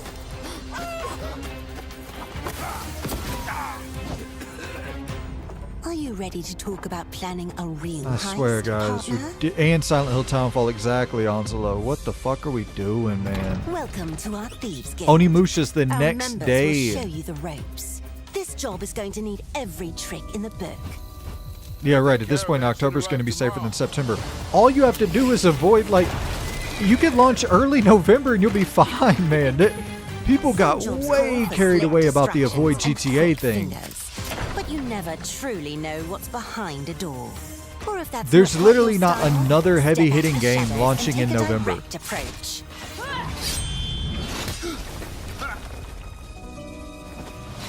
I'm sorry, Valor Mortis, but Other like, treasure all around the world.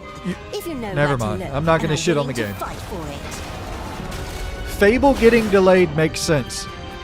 Valor Mortis, Whether it's fortune, it's adventure, irrelevant one way or the other. The Thieves Guild has everything you need. Like the game as long should as you're do willing to the game will take do well regardless, but it's not like some 30 million copies sold style of game. Cheese. I got here first.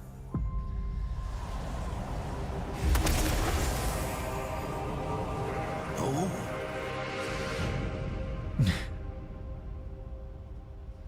Cougar Swagum says, funny thing is no way GTA 6 comes out this year anyway. I honestly would not mind that. Just spread all these games out and let's have a fucking comfortable cadence, man. But I do think GTA 6 is probably going to drop this year. Celebrating the beauty of the United States. Featuring national parks and national monuments.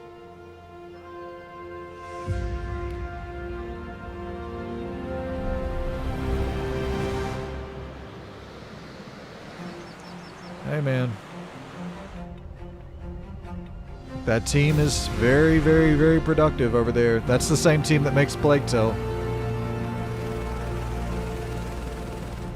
One Random Victory says, imagine GTA 6 gets delayed and everyone changes their date. They will. If GTA 6 gets delayed, all of those games will change their date. And I'd be down for that, man. I don't want to see Remedy struggle. That team is way too talented. Onimusha can flop and Capcom will be fine. Control Resonant cannot flop for Remedy.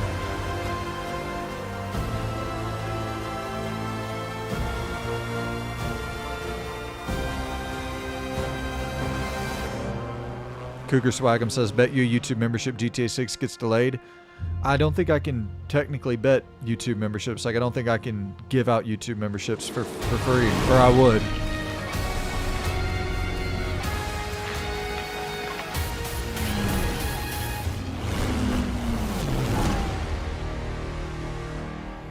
So we got some races. Flight Simulator 2024 coming in 2026.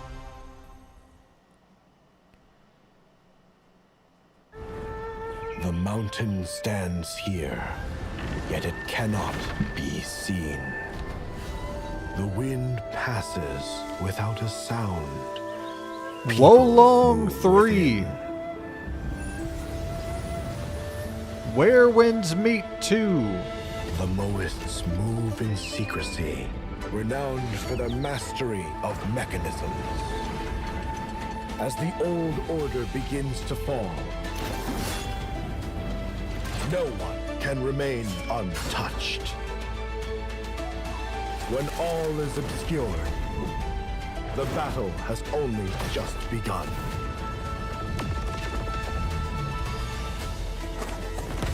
Beneath every mechanism, the true game lies. This in the game kind of human does look heart. fire. This is your game to decide.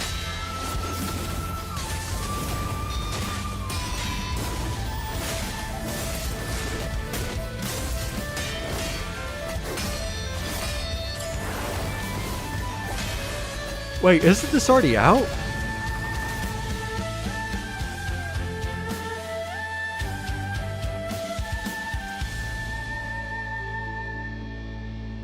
Available today with exclusive benefits for Game Pass members coming July 2026. All right. Dracula's castle is just ahead.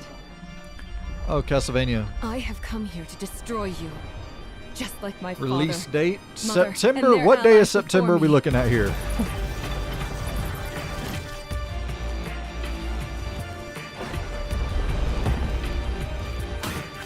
No one believed me when I said the newest Belmont would be a girl.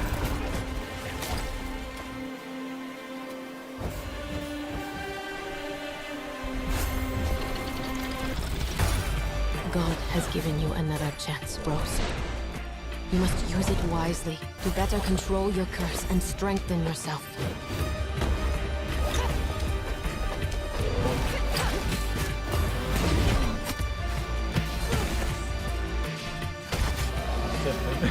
September You are 15th. no One random victory predicts. thing.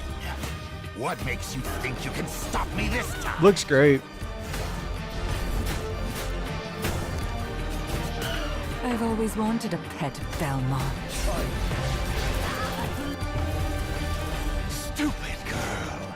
I will show you what hell is. I am Rose Belmont, and I will hunt the night. 2026, September, October. Good job. 15th. Good job. That's a good date. That's a smart date. That's a solid. Yep. Good job. Good job. Good job. That is a perfectly fine date.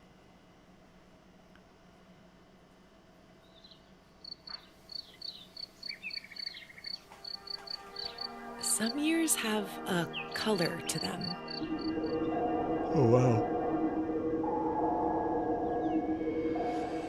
A haze that seems to fill the whole world. Oh, wow, man.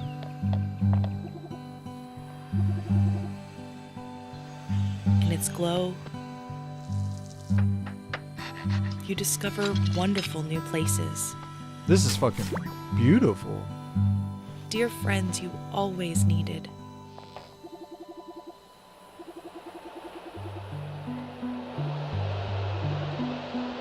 And golden moments which linger on the warm breeze.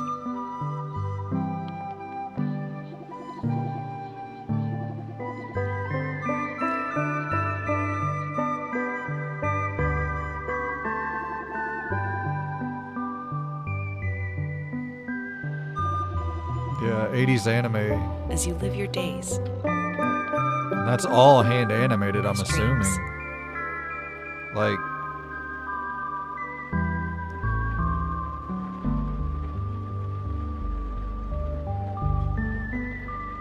nothing in terms of gameplay that looks interesting at all, but Vivarium coming 2027? Vivarium? Day one on Game Pass. World premiere. What we got? Man, that Focus game, whatever the fuck that new IP. Oh shit, here it is. The green smoke. Persona 6. Is it here? Yup. Boom. Boom. Or Metaphor DLC.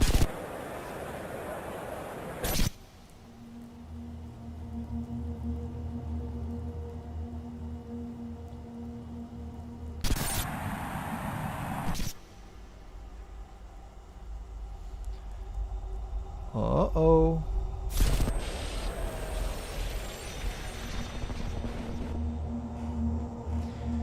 Uh-oh. That green haze.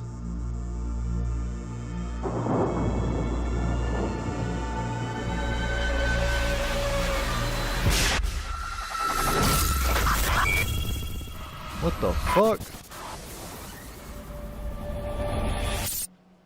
So they're going more adult, I'm guessing, for sure. Persona 6. Bam. Bam. Gameplay? Anything? No date, no nothing. Coming everywhere, obviously, except it didn't say Switch. You think that's a perfect fit for Nintendo's audience? Well, I mean, unless. Depends on how mature they're getting with it. World premiere.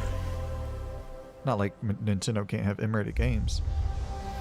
Activision. Are we getting Spyro?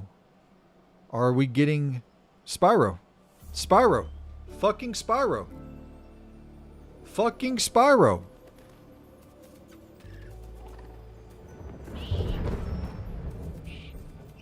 Bro, we're getting Spyro.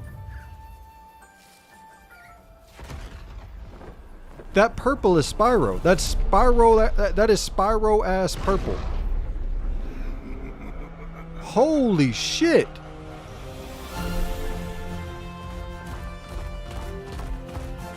Hell yeah, bro.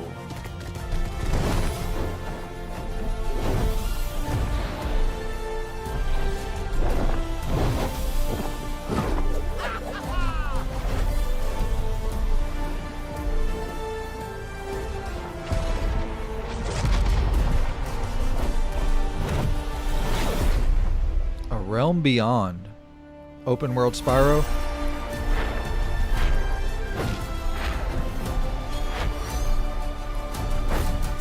Fuck yeah, dude. Take Flight Spring 2027, Switch 2, PS5. You own the IP, guys. It's a single player game. Exclusify the fuck out that thing. Xbox Game Studios presents Clockwork. It's my kind of night. Clockwork. Alarms are ringing. Bullets are flying. What you do that for? My fingers slipped.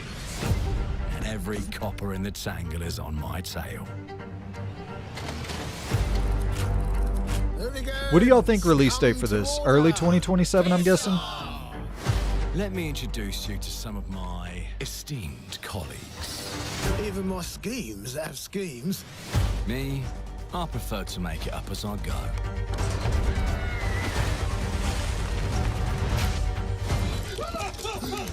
Morgan! Oh, you'll have better odds getting through without me. Everyone knows you're easy pickings for someone with any sand. Then give my regards to the Sandman. Cheap rubbish. A corpse in hand is worth two in the grave, as they say. Look at the bloody air. Great character art. We're not here for you. Not here for me. I'm Anne fucking Darrow. Time to lay our hands to mischief. We've been preparing to rob Griswick's vault for months now. We're putting the heist tonight, yeah? Morgan, get to that crane to lower the ship. Greetings. I am the Miracle Industries auto-loading crane. If you have the authority, I am at your service. What happens if I fired a few holes in you? The lift is now unlocked. This is more cinematic than like the BGS Obsidian formula. Sad. You were all doing so well. Do you expect us to go quietly? Well, I certainly don't expect any trouble from some of Avalon's most disposable citizens. That's a dope character design. It's like a bad bitch kind of villain. Hello, frightened human. I can get you out of this. Some time manipulation. You've just jumped about 25 years back in time. This place, on this day, is ripe for changing the course of history. This life ain't one for granting easy choices. But I just found a way to control the past. Change who's in control. Make things unfair in our favor. Brought you a little toy with a big mouth. What a proper little villain. A better villain than you'll ever be, you decrepit old soak. the pimp, the plod, the priest? Who do we like the least? Oh, it's different how they do ya. The ways Man, they this has stick it so to much ya. personality. And when they're done with chucking it up, oh, downstairs, well, they're all gonna screw you in the end. But we've seen too much of this. Nothing's ever given to folk like us, especially not the future. But this time, we've a chance to steal it. What more could an honest thief ask for? Like, it continues to impress, but it can't impress more than it's already impressed.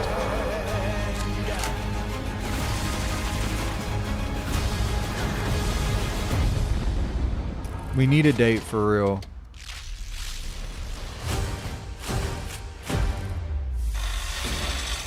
Okay. Console exclusive. There you go. Get a few of those under your belt, but you got to have more than 2. I'll buy a console for that. I'll actually go ahead on fucking Facebook Marketplace and buy one Clockwork today. Revolution is an original experience full of intriguing characters and incredible world building. And it's an Xbox console exclusive coming in 2027. Thank you so much for joining us today. This is a milestone year for us as we celebrate 25 years with you, and we're excited about our lineup of iconic games. 2 games aren't going to cut it, but Record-breaking Forza Horizon 6, for most people, but the return of I'm not Master missing Chief, Clockwork. I'll miss rebuilt Gears, from but the not ground up, Clockwork. the extraordinary world of Fable, full of choice and consequences. Incredible games from our partners at Sega, 4A Games, Koei Tecmo, and more. And players can look forward to 2 upcoming exclusives, Gears of War E-Day 2 in upcoming 2026 exclusives. and Clockwork Revolution in 2027. In a moment, we'll dive into Gears of War E-Day, but before we do, one franchise that has been with us from the beginning is Call of Duty. Now, it's bigger than ever, with a new Modern Warfare later this year and a movie on the way. Last month, the teams at Infinity Ward and Activision gave us a glimpse of the story and gameplay. Today, they are back with a first look at DMZ, reimagined in a way that only Call of Duty can deliver.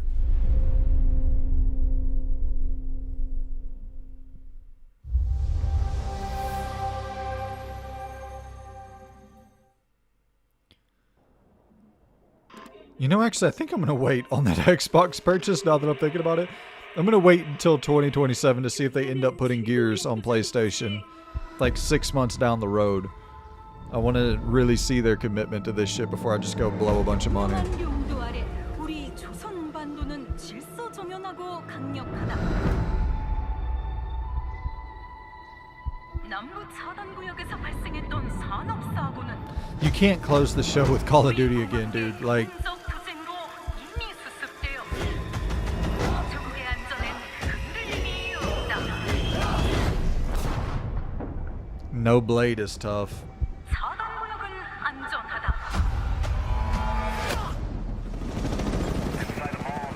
Kind of a bad show. Like, not a great show. More questions than answers in terms of the Xbox console business. A handful of games I want to play, like maybe 7? I'm gonna be fine. It's only gonna take 2 seconds.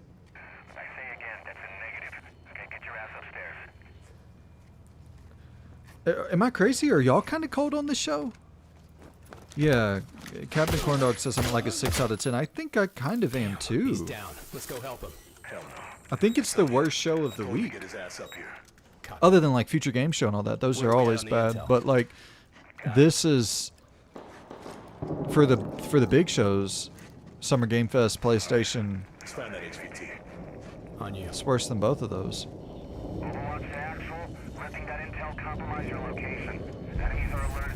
Shit. Yeah, you know we're here.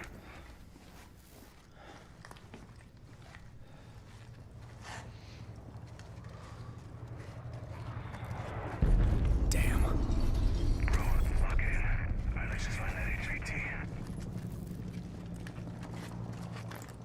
Justin Place says, I want a reason to buy an Xbox, but they gave me none. Yeah. What's up? Captain Corn Dog, worst of the big ones, yeah. Hey, you good, man? Fuck. Yeah, you're all right.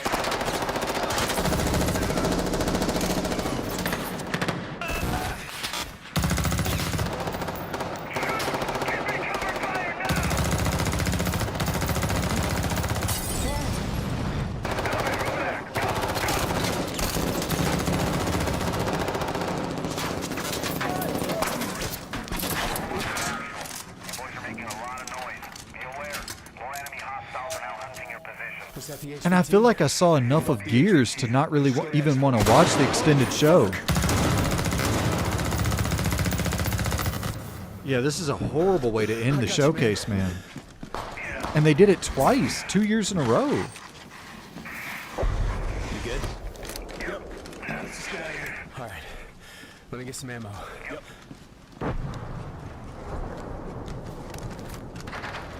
Oh, hell yeah. All right. Let's move. I see viewers dipping out like a motherfucker, and I can't blame them. We went from like 30 to 18 in a matter of seconds. This is not a good way to end a show. Y'all are right, man. This is a rough way to end the show. And they've done it 2 years back to back.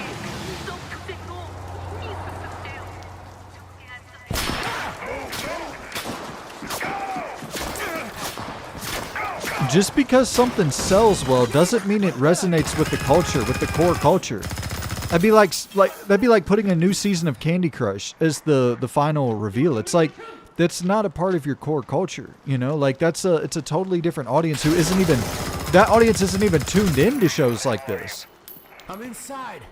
Get your ass to the roof right now. Copy. Please have medical. Oh, thank you.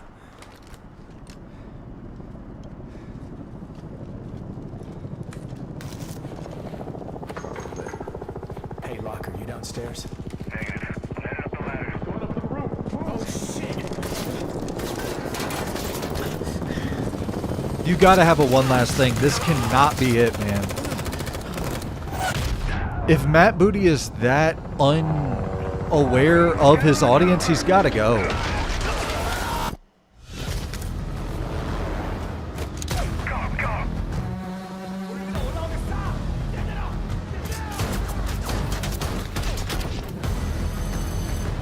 Thank you for tuning in, Onsalo. No worries at all. I'd tune out of this shit too. Yeah, it's like showing a new trailer for 2K. Absolutely. And it's not even like the official debut trailer. Alright, dog. Alright.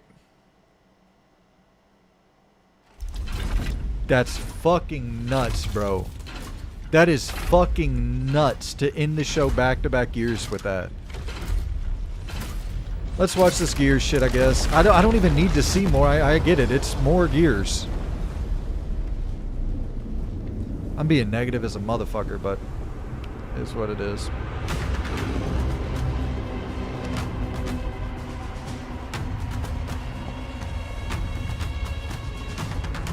That's wild. No weak shit. I like that. Welcome to the Coalition here in Vancouver, British Columbia, Canada, home of Gears of War. When Gears debuted in 2006, it instantly redefined the genre. And now in 2026, we're on the cusp of another rare moment. How long is this A chance to fucking honor Gears where we've thing? been, celebrate with our fans, and lay the foundation for where Gears is going next. To get there, we're taking it all the way back to the day the world changed and the fight began, Emergence Day.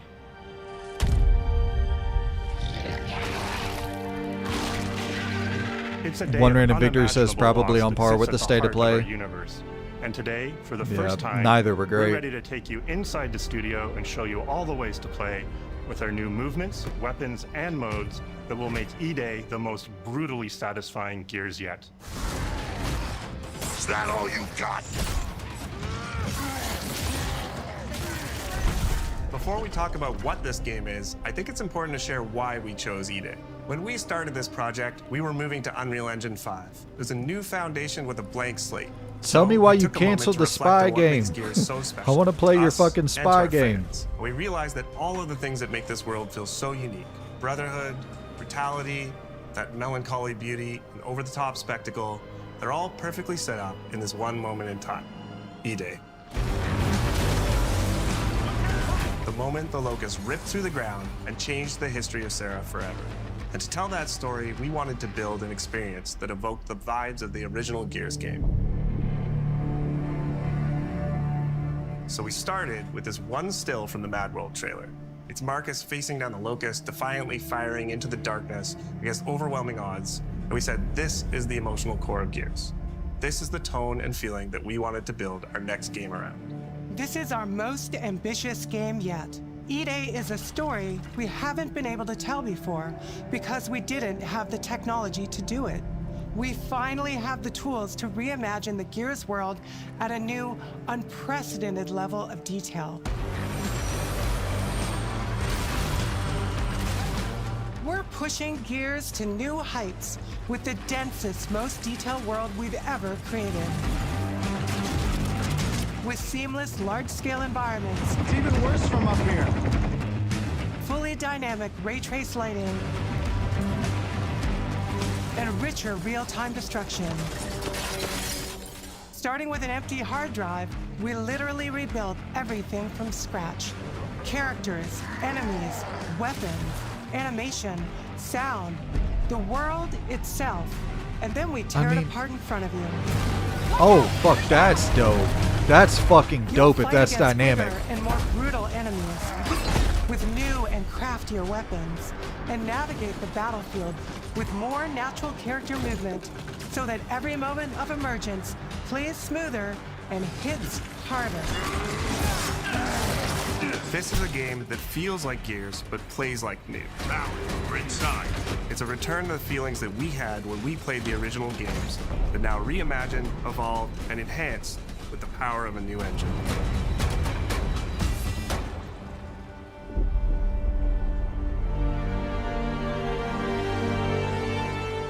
E-Day is set before the events of the original Gears of War. After decades of conflict, peace has finally been declared on Sarah, and the Gears have returned home.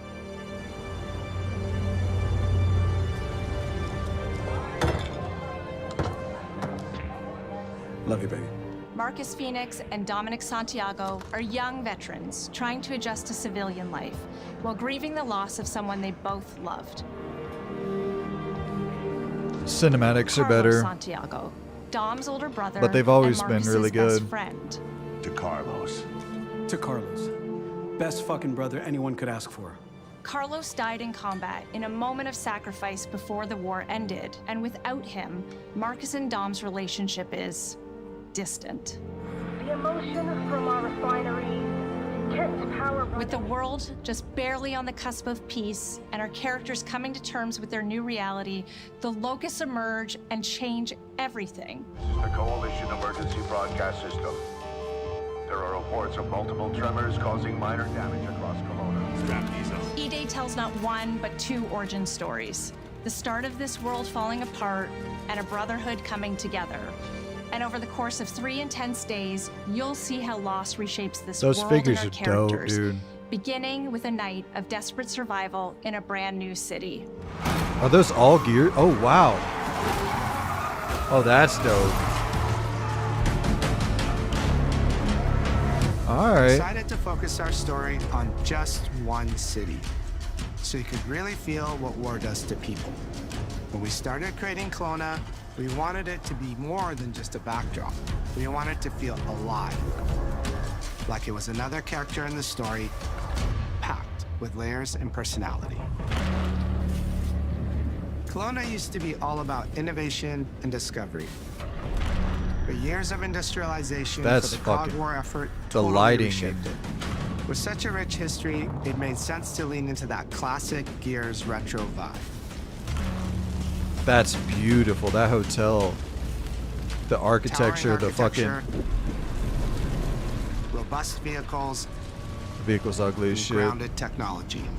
Kind of like those gritty industrial cities from the 1970s. That's We sick, also dude. look right outside these windows at the mountains, the ocean, and local landmarks to help give Kelowna its unique style.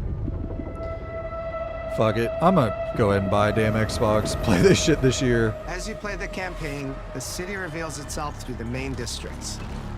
The historic center, with its classic Gears architecture in stone and steel. The downtown core, more modern, reshaped by decades of industrial growth. The military airfield, set at the forest edge with shipyards nearby, the refineries, and supporting working-class neighborhoods, built around constant emulsion production.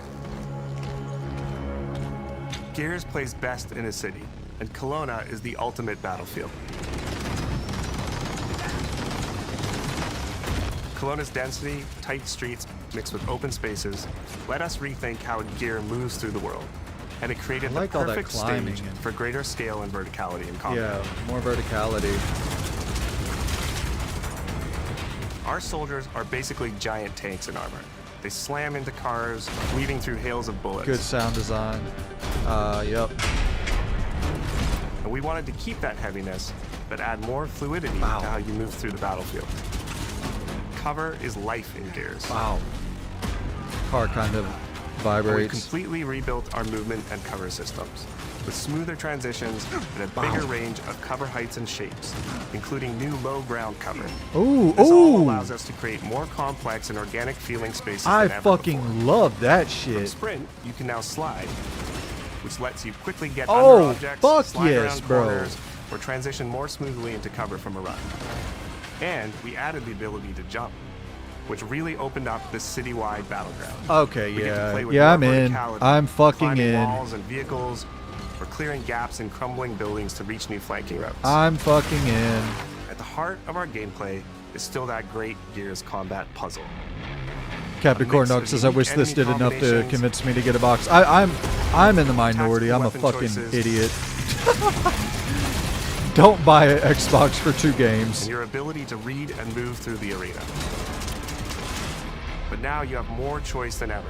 And we If get these peaks of Spyro and almost Fable action-movie and State of Decay and Blade, and if all those were Throw yourself exclusive, I'd be off the like, go buy an balcony, Xbox. land next to your buddy, Don't and buy one revive for him, 2 games. Scramble through cover, slide under a truck, and hit safety on the other side. We get these amazing Gears playgrounds, small and large, where all these elements come together, and the city is filled with them. Our missions move across the city, from linear fights in narrow streets and alleys to more open districts, where you have access to entire neighborhoods. Now you have strategic choices. Do you take the enemy head on? Do you flank them from a side entrance? I love everything about this. Or do you climb up to the balcony across the street and take them all out with your long shot? Bro, yeah, It's up bro. to you. And if you're playing co-op with your friends, well, then you can try all 3 at the same time. Taking your own path reveals small stories from the city. Survivors trapped in an apartment. There's a civilian in that building. 4th floor. A raven crashed in the distance. A group of Gears ready an Dude, ambush. this looks dope. You still have your orders, but it's up to you to decide where you offer to help or how much of the city you One choose Random to Victory explore. says things are too expensive for me to be buying a new console for 2 or 3 games. Gonna need a lot more than this for me. Totally, dude. Once again, we needed to invest in an entire suite I of tools. am an absolute Tools fucking for roads, idiot. intersections, D- sidewalks, do not, vehicles, do buildings, not take my. rooftops, and pipes. That's not We my have a advice. I wouldn't procedural advise you to buy content one. generation tool set for scattering millions of pieces of trash and debris across Nobody the ground should to make ever Kelowna buy a feel lived console in. for 2 games. This is the largest, most complex location you've ever seen in a Gears game. But the board control is connected to an older antenna. Man, y'all are making a lot of interesting points in the chat. to reach Afira. I want to talk about all this. Do it. And The remaining gears will hold the fort. And In other Alien Gears says games, it's such a the world's late turn to basically make their already games dead. exclusive, There are very especially few human when they survivors literally have their biggest But in hitters. D-Day, Halo you're Remake, watching a Forza live Horizon city 6, get open to all ripped platforms. apart Yeah. in front of you. Oh, so it is dynamic. People who once went to work, sporting events, and celebrated the possibility of peacetime are now stopped in their tracks. They abandon their cars and run for But yeah, you're survival, right. It needs attempting Helix to is find really refuge when in this is going to subways matter. or But stores. a little bit of momentum heading into glimpse of a Helix is child's probably toy, smart. or dinner It's just left these uneaten games are going to struggle are financially for reminders sure. of what's been lost and the horror But of what they the got to locusts know have that unleashed. they're going to have to take the loss. They can't.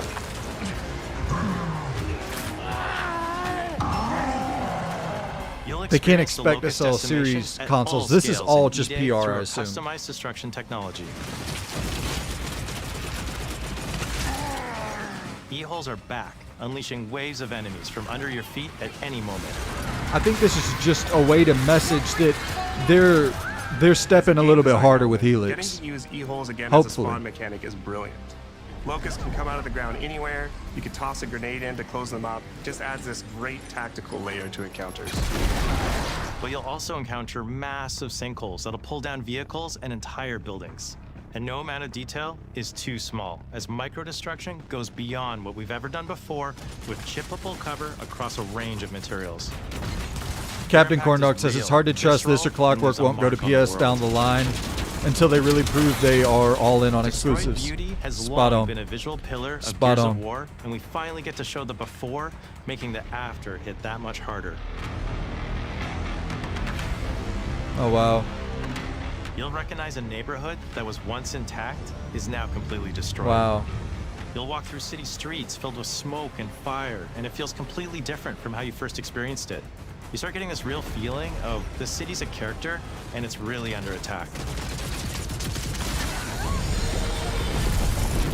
It's the fall of Kelowna. This is fucking beautiful, man. I really want to play this shit.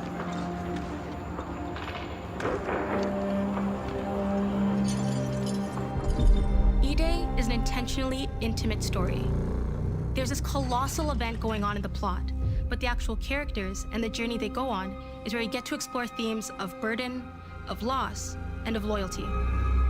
The whole world of Gears is about characters. It's the nightmarish monsters from below versus the soldiers that hold the line in a war for survival. You okay? No way this is real. It's pretty fucking real to me. On your feet. This was our opportunity to focus on what makes Gears characters so special and what makes our enemies so iconic. The entire campaign is played from the perspective of our new squad, Bravo. As the invasion breaks out, you'll meet Mags Carter, a former Gear now sweating it out at Kelowna's emulsion refinery. Now, why don't you come talk shit when your balls drop? And quit going through my stuff. And you'll also meet rookie cadet Lucas Reyes. Hell. A sharp comms officer who never made it to the front lines despite his dreams of military glory. Holy fucking shit. Mags and Lucas, together with Marcus and Dom, are four soldiers thrown together, fighting through tensions with each other while fighting the Locust, ultimately forging their bonds in battle. We follow Bravo Squad with our cinematic cameras, just like the intense war movies we love. The shots are intentionally gritty and a bit shaky, and leaning into these rough edges is Yeah, what makes you I think feel I'm like kind right of. in the middle of the action. I've seen enough though. Like I'm already hitting that point where it's like I don't really want to see much Bravo's more. story also intertwines with others called to defend the city, including returning characters like warrior philosopher Ty Kaliso. Our roads converge again. Marcus Phoenix. Because I assume it's only going to be about a 7-hour game. We've already seen 30 minutes of storytelling. Advanced will finally get to see the hard-ass Raven pilot Gil Gettner in-game for the very first time. Let's go and fuck this mess. Marcus and Dom are absolute legends. You can spot those strong jaws and thick necks from a mile away. But if you No, go hold too on. realistic, you lose those unique features that make them stand out. Honestly, Marcus just isn't Marcus if you take away his classic perma-scout. So instead of chasing perfect realism, we focused on making them believable and memorable, respecting the details that really make them who they are.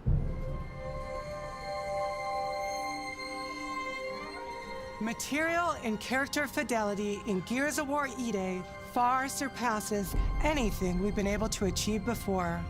Our facial animation systems have been completely upgraded for E-Day, with 3 times more joints and over 350 facial shapes sculpted for each head alone to really represent the emotion in our characters. Marcus Smile. has more detail in his eyelashes than his entire character model did in the original Gears of War on Xbox 360. Phoenix. Marcus. Sergeant, 26 RTI C Company. Next to kin, Adam Phoenix. With the amount of layers we have, we've never had fidelity at this scale. I mean, it is Combined stunning. with a much more sophisticated animation rig, this allows us to have way more expressive characters with a huge range. From a small smirk to yells on the battlefield. Come and get some, you goddamn grubs! Your experience takes on a new intensity. We're pushing the graphical limit with 4K Ultra HD resolution, native HDR10 rendering, hardware ray tracing at 60 frames per second in campaign, and up to 120 frames per second in multiplayer. I think it's also important though, like you got to tell a solid story. You know, you can have beautiful character modeling and we made them scary. new motion rate. Like you can have all that, but you got to tell a good story too. And Gears has okay stories, okay to good. Bigger this time around. Like living battering rams smashing through doorways onto the battlefield. The wretches scream so loud it disorients you before they rip you apart. And the Reavers, they crawl up buildings and rain fire from above. Basically, the whole Locust army, whether new or old, are more intense than ever before.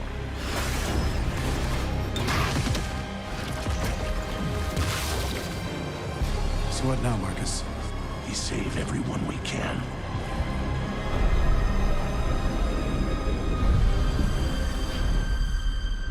Gears of War has never been a horror game, but the world has always felt horrifying. And with E-Day, we lean into that even more. Our new gore system means damage feels meaty, responsive, and satisfying. That was satisfying. Muscle and cloth deforms in response to your attacks, and blood and bone damage adds to the intensity of combat. Gore is localized as well. Shoot a locust in the armor leg, and you'll see the bullet take a chunk out of it. I love We'll that. land a heavy shot on a limb, and our dismemberment system will rip it clean off in glorious Perfect. detail.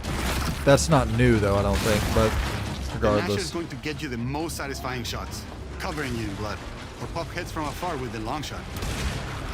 We've revamped our favorite weapons for E-Day.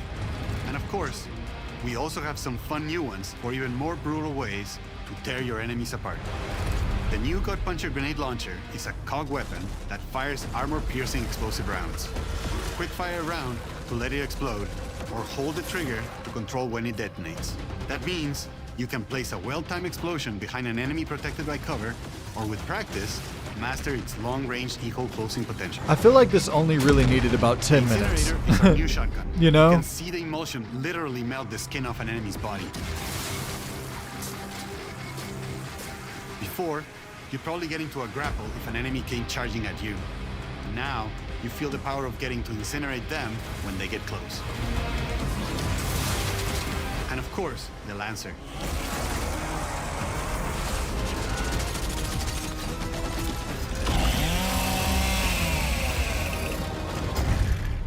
Nice.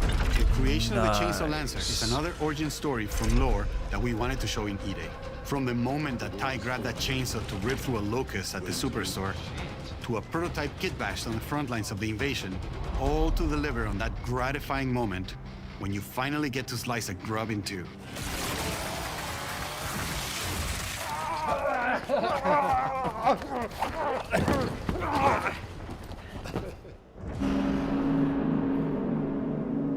Gears music All right, has bro. always been about tension, escalation, and release.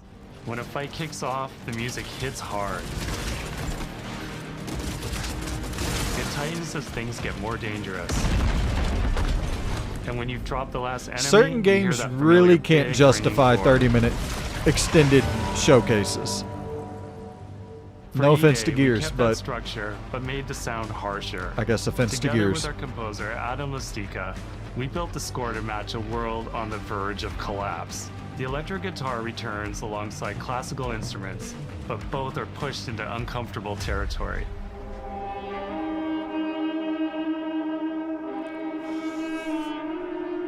like dragging a bone saw across Wondering a if Victor cello, says, God, this is a creating documentary. Yeah, dissonance this that never is fully resolves. when it's like Starfield, or when it's even Clockwork could probably justify one. Fable could definitely justify one. Gears is a 7-hour game. You know what? Like, we've showed half the game. And then there's the sound design.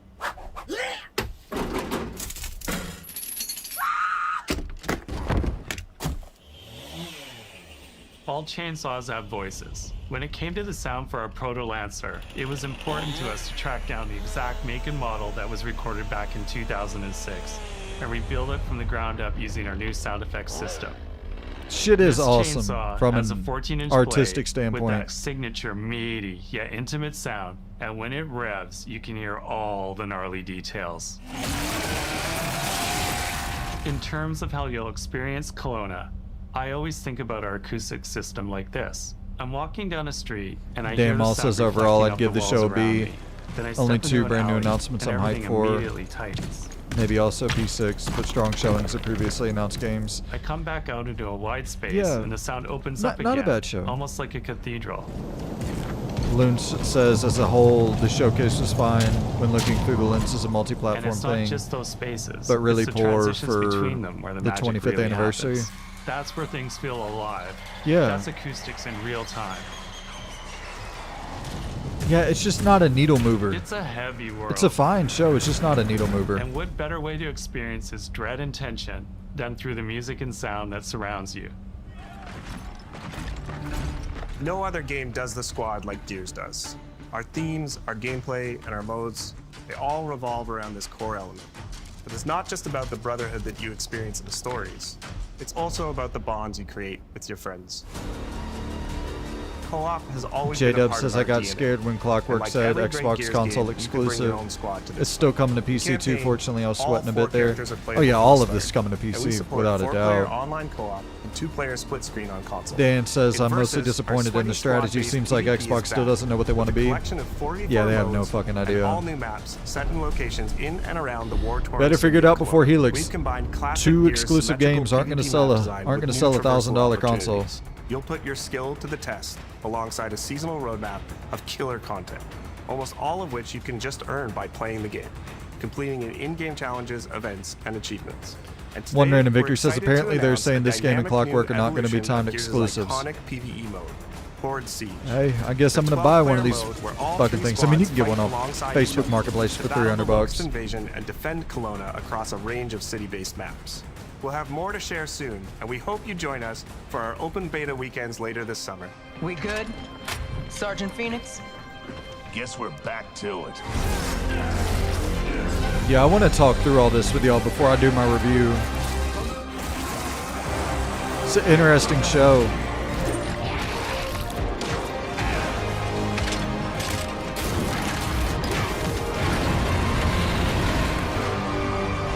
We can't outrun the past. But as long as we're still breathing, we're the ones that keep fighting. 20 years of Gears is such a milestone. It is such an honor and also a huge responsibility to make sure we deliver on the story of Gears. It always comes back to the squad. It always comes back to this theme of getting through the absolute shittiest of times with somebody else who constantly has your back. And that's Marcus and Dom's story. The story of the original trilogy. The story of E-Day. And the story I think we can all relate to. Thanks for pushing through. Couldn't have done it alone. You got it, man. Having the opportunity to have E-Day come out in the same year as the 20th anniversary of Gears, the quarter-century anniversary of Xbox, it's almost like a homecoming. Alonso says to our roots Gears and is saying, only "Fuck releasing on yeah, Xbox we're back." console. And we have Nah, so it's definitely many coming to more PC. stories to I would tell. assume. It's an incredible honor and one that we want to make sure that we do right.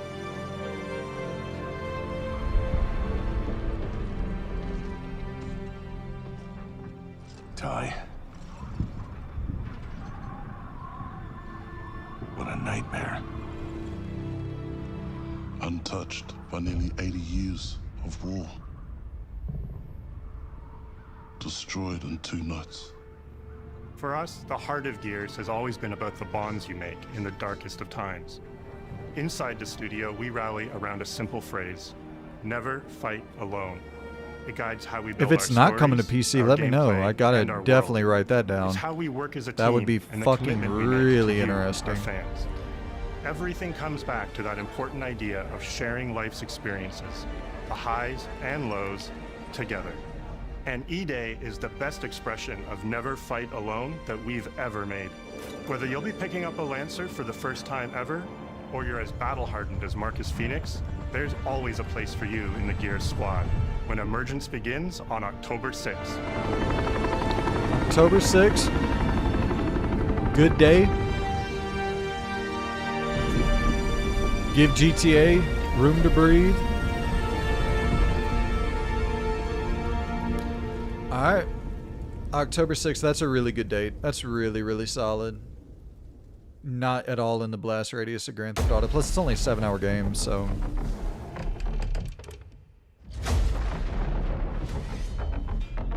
I know why you're here. Ladies and gentlemen, That's the game of the show. For me. Whatever Devil's Magician or whatever the fuck that stupid fucking title was. Ah, Plague Tale was dope. Those are the two best games of the show, in my opinion.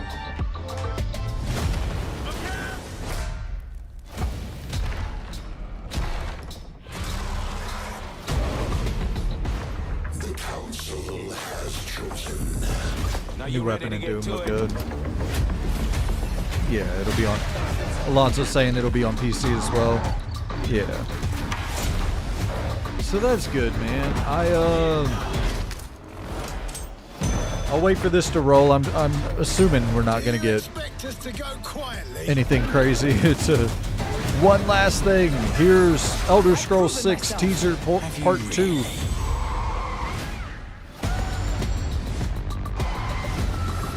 I have come here to destroy you.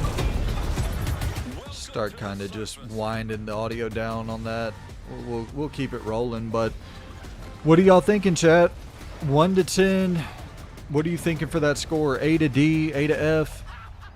What are we kind of feeling for that score, man? Man. That's tough, right? Like, I saw some of you earlier saying 5 and 6.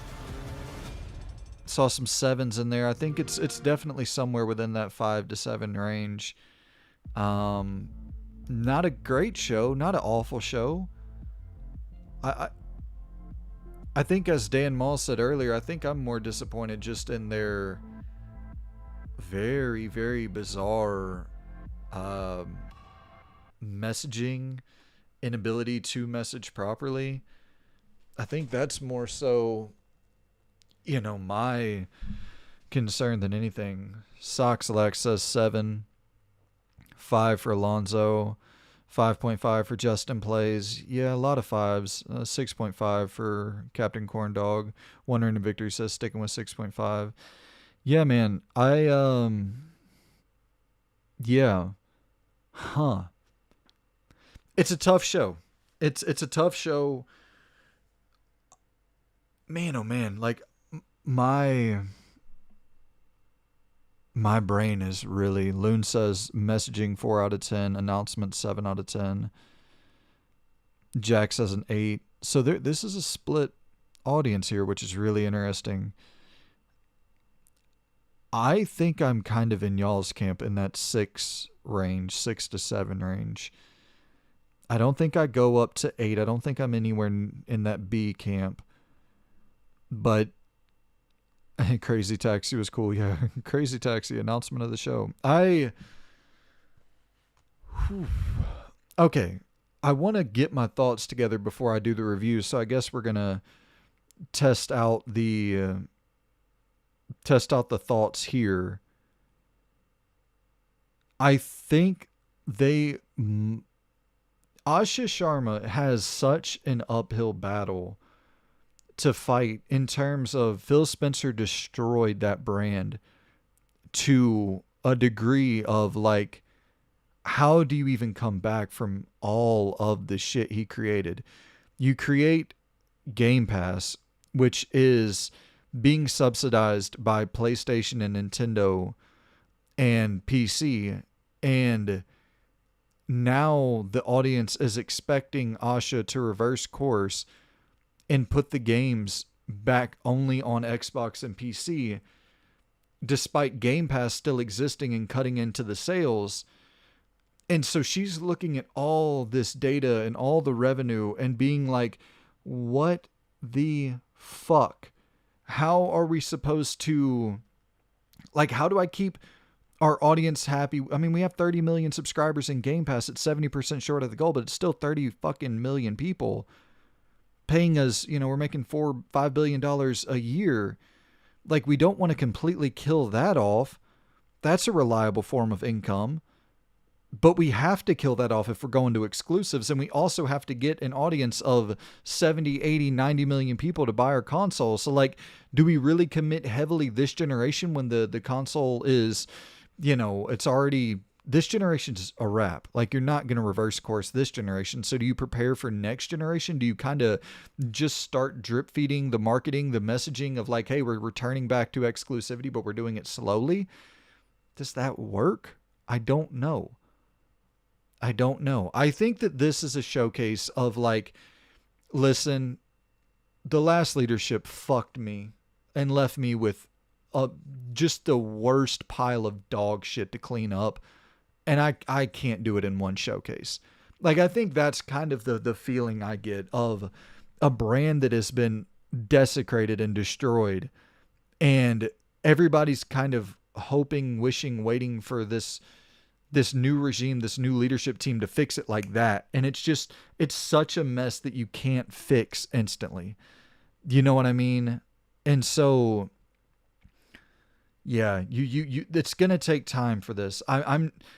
But at the same time, I feel kind of like a fucking corporate shill if I go into my review and I'm like, oh, it's going to take time.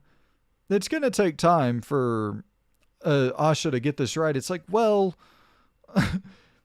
you kind of got to get the shit right at the same time. Like, you have been on the job for some months now. Like, it is kind of, it's time to start cleaning up this shit show. And so this showcase doesn't really give anybody any confidence that the shit show is going to get cleaned up. And it's like, okay, well, so publisher, platform, you can't, you can be both, but you can't be both successfully. I don't know. I do not fucking know. I really need to think about like the angle I'm going to take when doing the review for this showcase here in a second. But I do think I'm mostly in agreement between like a 6 and a 7. Yeah, 6 and a 7. I'm somewhere in that range, so I might be looking at 6.5. Interesting fucking times, man. I think that they are likely going to be in a position with Helix where, like, there's no doubt, right, that them doing this is putting Gears and Clockwork exclusive to their console and on PC. Like, there's no doubt that them doing that is a way to reignite the base, a way to show that change is happening, but happening slowly. Because it's very weird when you start getting into Spyro that's coming to PS5. It's very weird when you start getting into, what was the other one that was a fucking Hellblade for PS5. Like, these are new announcements that you would assume Asha would be in control. Like, these are ports that absolutely can get canceled because the game is not out for another year. Like, why are we not canceling those ports? And if it is truly a thing of the bandwidth of studios, or we're going to let studios choose how they roll, it's like, well, then everything is coming to PS5. It might just be delayed. So, as I was saying earlier in the chat, when people were like, I wish this showcase was enough to convince me to buy an Xbox, it's like, yeah, don't buy one. If that's the case of them still putting it up to the studios to choose when games come out on other platforms, everything's going to come out on other platforms. It has to be a leadership decision of like, hey, we're pulling all this shit back. Call of Duty will still be multi-platform. Even Forza can be multi-platform. Even maybe fucking Halo for the multiplayer live service stuff. But all our single-player stuff needs to be exclusive. State of Decay 3 on PS5 as well. That's a problem, man. It's a real problem with your messaging if it's getting that confusing. Like, you have to have a clear message. I don't care what the message is. I don't own an Xbox. So, like, me sitting here rooting for Xbox, it's me rooting for competition. Me rooting for Xbox is me rooting for PlayStation as well. And like, that's the thing that I really get bummed out about the discussion around these brands is like, if Xbox is struggling, PlayStation has no fucking competition. So it's like, yeah, we're just going to go and fuck off and create live service games until the end of time, until we find our Fortnite, until we find our NBA 2K, whatever the case may be. And with no competition breathing down their neck, all of PlayStation, like, PlayStation is the de facto third-party console. So, like, for their first-party exclusive software to be at its best, we need competition on the other end, because Nintendo is in such a different place where nobody buys Nintendo consoles for third-party games. So, man, Captain Corndog says Gears of War E-Day going to Steam. They're going to have to stop going over to Steam with the Helix.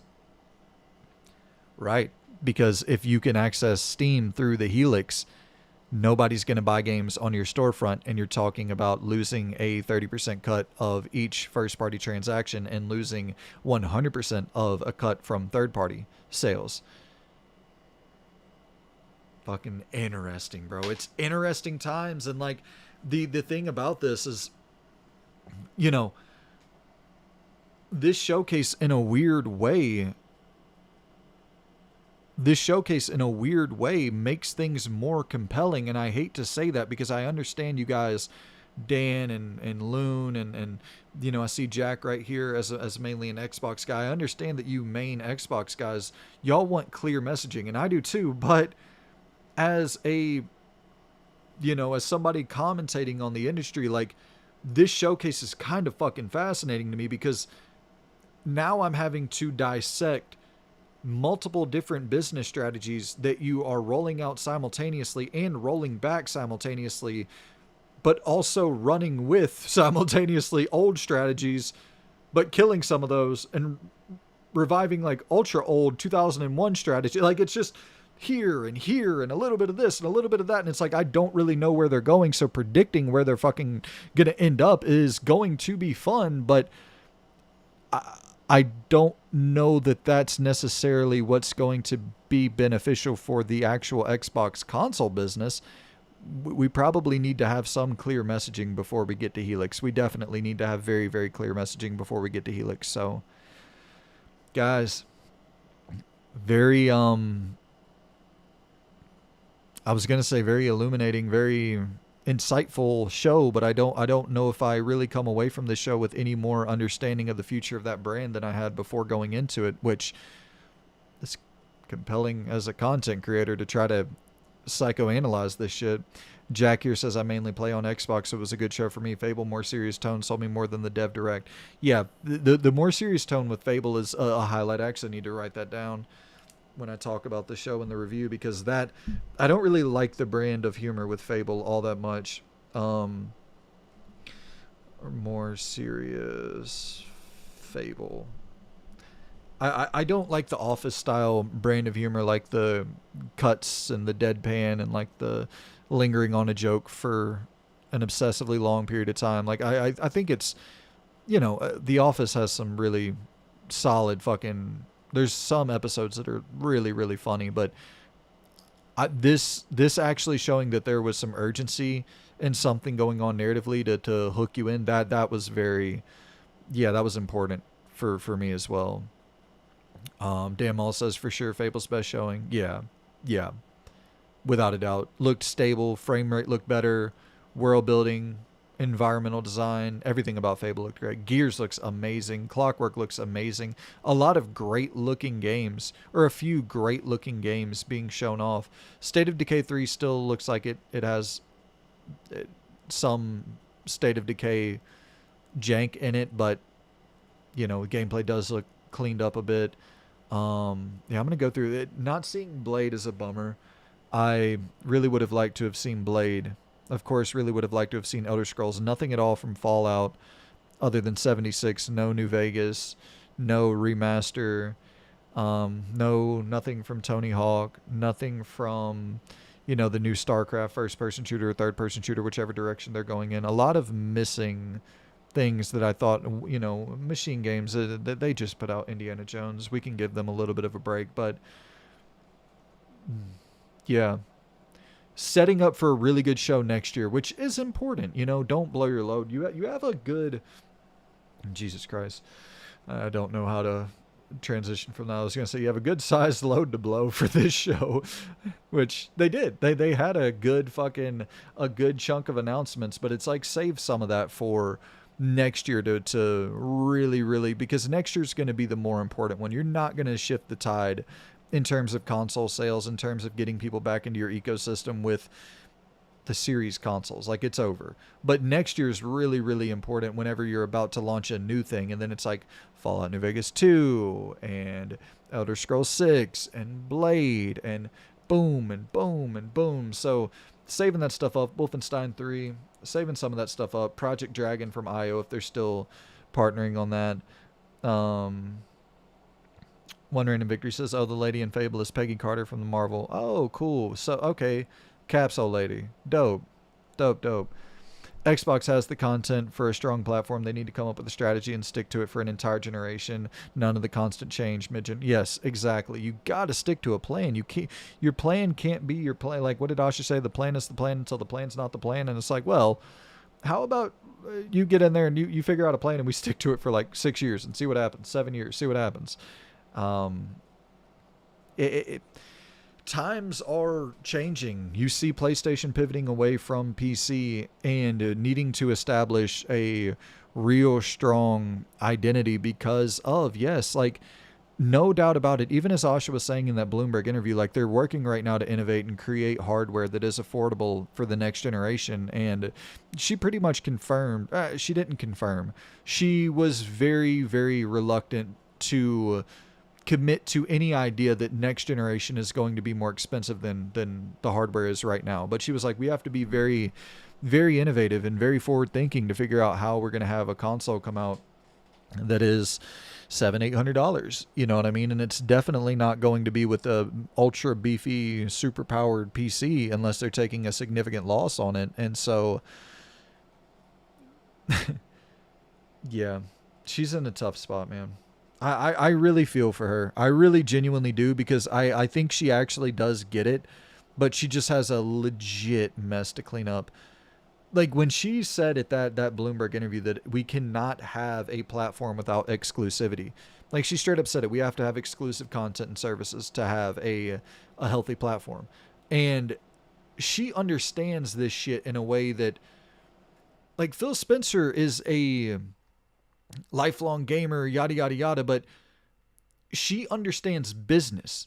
Asha Sharma understands business and understands, like, to have a healthy platform is to have a fucking profit printing business from third-party transactions, from microtransactions, from passive income that you are just generating while you sleep. Like, you don't have to do fucking anything other than supply dev kits for third-party publishers. Like, it's and with the whole SKU that they're developing, you're not even really going to have to do that. It seems like it's going to be this instantaneous, like, you develop it and publish it on PC, and there's like this instant transfer thing to where it's available on Xbox just as it's available on Steam. And so you're not even necessarily developing a quote unquote Xbox SKU. The Steam SKU is going to be the Xbox SKU. So the game should be readily available for Xbox just in the same way they are for Steam, due to the new approach that they're taking. So it's like, yeah, Jack says also next year don't end with COD, such a waste of a slot to end a showcase. Yeah, that, you got to write that down too. Good points, Jack. You hit me with a couple that I need to remember. No COD closers. Definitely got to hammer that home.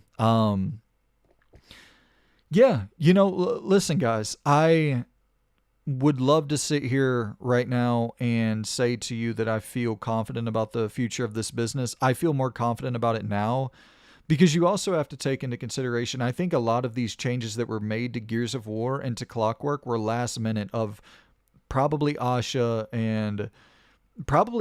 having to butt heads with Matt Booty and with prior leadership who still remains there. And the new team having, I don't know this is my fucking fan fiction that I'm writing, but like I would imagine that Matt Booty is under the old era of Phil Spencer's ideology of games should be available everywhere for anyone and find you where it's at. And it's like I would assume Asha was and her crew, her new crew, are directly responsible for pulling, because Jeff Grubb stated that, and I didn't want to bring this up before the show to spoil anything, but Jeff Grubb stated that Gears of War E-Day was coming to PlayStation 5 as soon as like last week. Like that was still the plan, and last minute that changed. And I would assume the same thing is true for Clockwork. So like there is definitely something happening internally where someone with real power is making real moves to try to secure the health of the platform.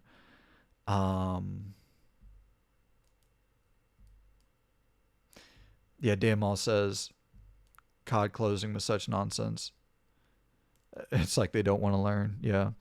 Captain Corndog says, saw some of the Gears PS5 placeholder pre-orders at retail stores, but they're gone now, so it must have been a very last minute switch. I do hope this is the start of correcting course. Yeah, without a doubt, man. And Captain Corndog says, but weird when games that didn't have platforms announced like State of Decay 3 to not be exclusive, but a hard spot for her to pick up from. Yeah, damn, because right, that's a good point. Those had to be Asha calls for sure, because nothing was even announced for Hellblade, State of Decay. Yeah, and once it's announced, you can't backtrack on it. Motherfucker. So we're going into 2027 with the same messaging, huh? The inconsistent messaging when we start getting Hellblade and what was it, Spyro and State of Decay. When we start getting those games, losing my voice.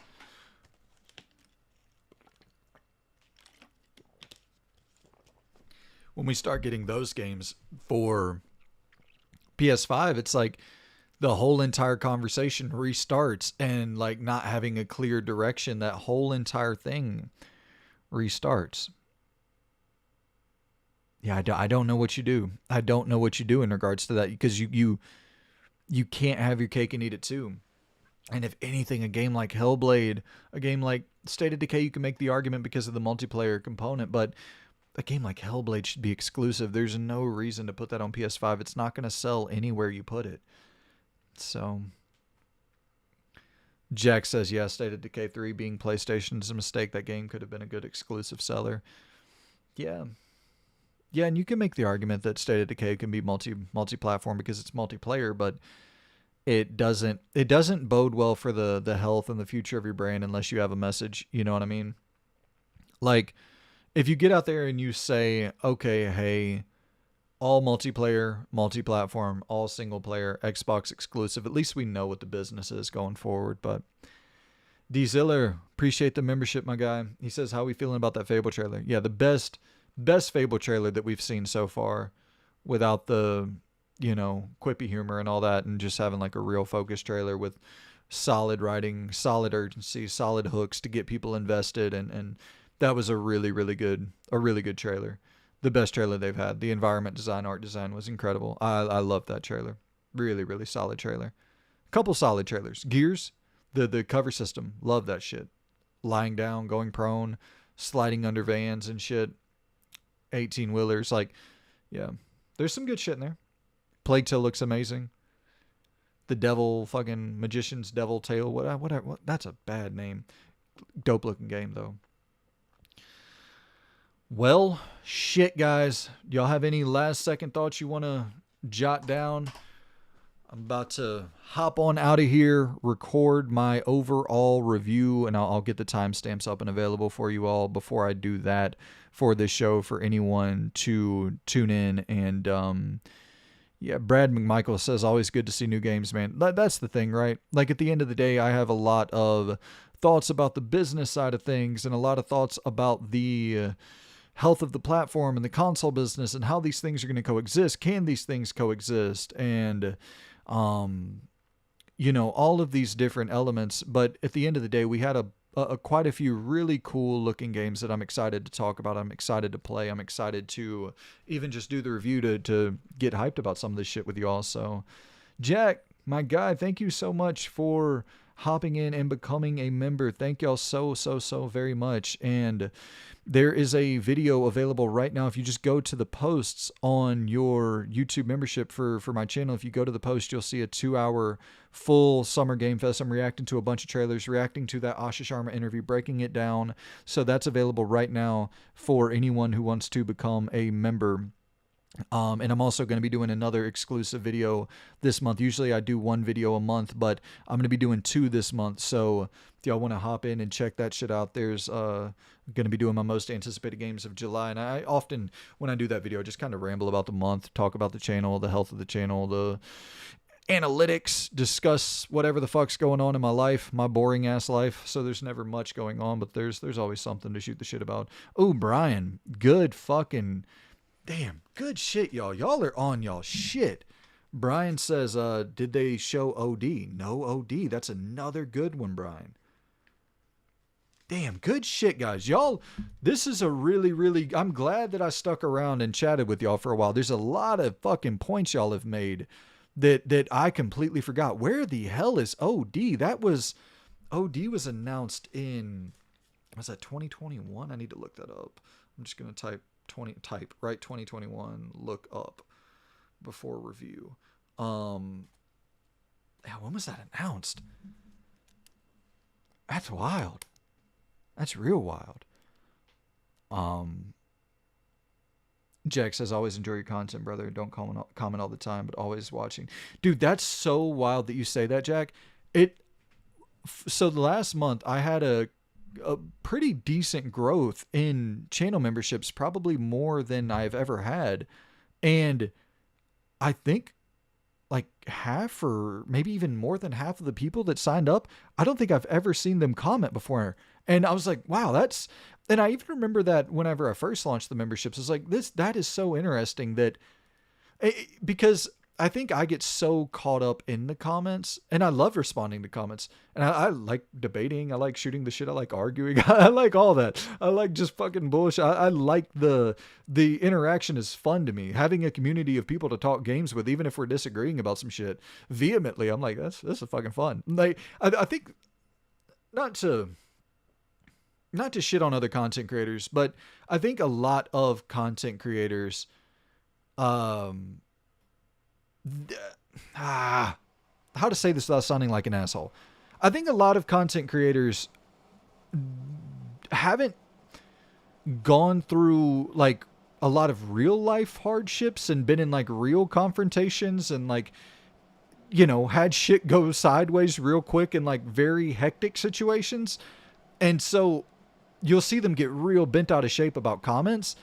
And it's like, it's not like I actually do care about comments. I love it though. Like I can get mean comments and it's never going to affect me. Of course you don't want it. Of course it's like, well, damn, this motherfucker, especially if they hit on something where I was inaccurate about something, or like if they really get at you, it's like, damn, they got me on that one.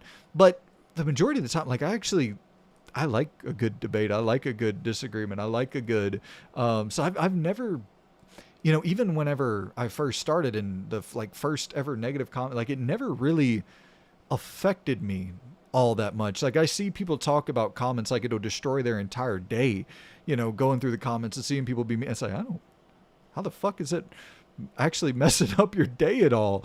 I just don't really get that mindset. But it's wild to see the amount of people sign up for memberships in Patreon who I don't think I've ever seen in the comment section. And it's just a good reminder to like, oh yeah, there are thousands of people watching this and only 50, 100 people commenting. Like, yeah, dude, a lot of people just watch. Like, I don't comment on 99.99% of the shit I watch. I just watch it. And so it's always a nice reminder. Oh wow, Persona 6 is going to go to Game Pass, says All Me Too. That's a really, really wild. I mean, that's $100 million. Damn, that's got to be 100 M's. Close to it, right? Because they were saying Jedi Survivor was 300 million if they were going to want to get that. And I know Persona's obviously a lower budget, but like it has to be somewhere in that neighborhood for getting that in Game Pass. That's got to be 100 M's. Damal says the actor, one of the actors from OD passed away, so that delayed the release. Okay, that makes sense. That makes sense. Yeah, All Me Too saying 200 M's minimum, like that. Yeah, that makes a lot of sense. Has to be somewhere in that 100 to 300 range. Like, there's no way Sega's accepting less than that. All Me Too just said "oh" with a frowny face. We got to get the full arc here. What's going on, All Me Too?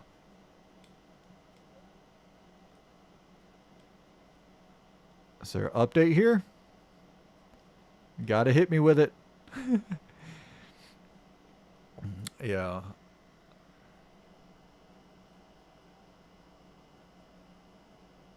Oh no, it is. Okay, I was thinking it wasn't gonna. Okay, say yeah. All Me Too saying yeah. That's an insane get day one. So it's still there. Jack says ranking showcase worst to best from this week. Oh, All Me Too was saying sad face to the death. Right. Ranking showcases from this week. So I can't comment on Future Game Show or Day of the Devs because I didn't tune into those for the entirety of the show. I just kind of skimmed through those, and IGN Live, I skimmed through all that. I would say best show of the week, Summer Game Fest by a country mile. Keeley show, probably State of Play second, this third, I would say. And I think this might even have better announcements than the State of Play. I think that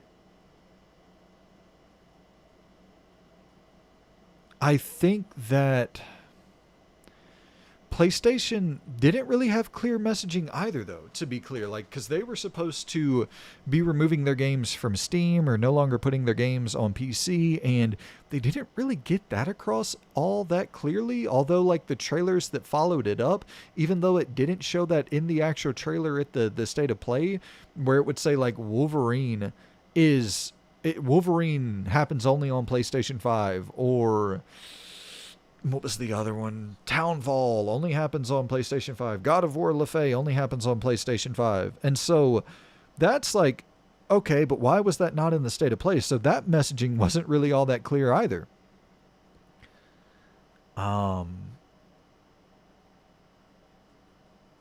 Yeah, but I still think whenever you're talking about Wolverine, God of War Lefay, Until Dawn 2, Tokon, which we've seen, Silent Hill Townfall, which we've seen. Yeah, I don't know, actually. Maybe Xbox and PlayStation are kind of close in that 7 out of 10 camp.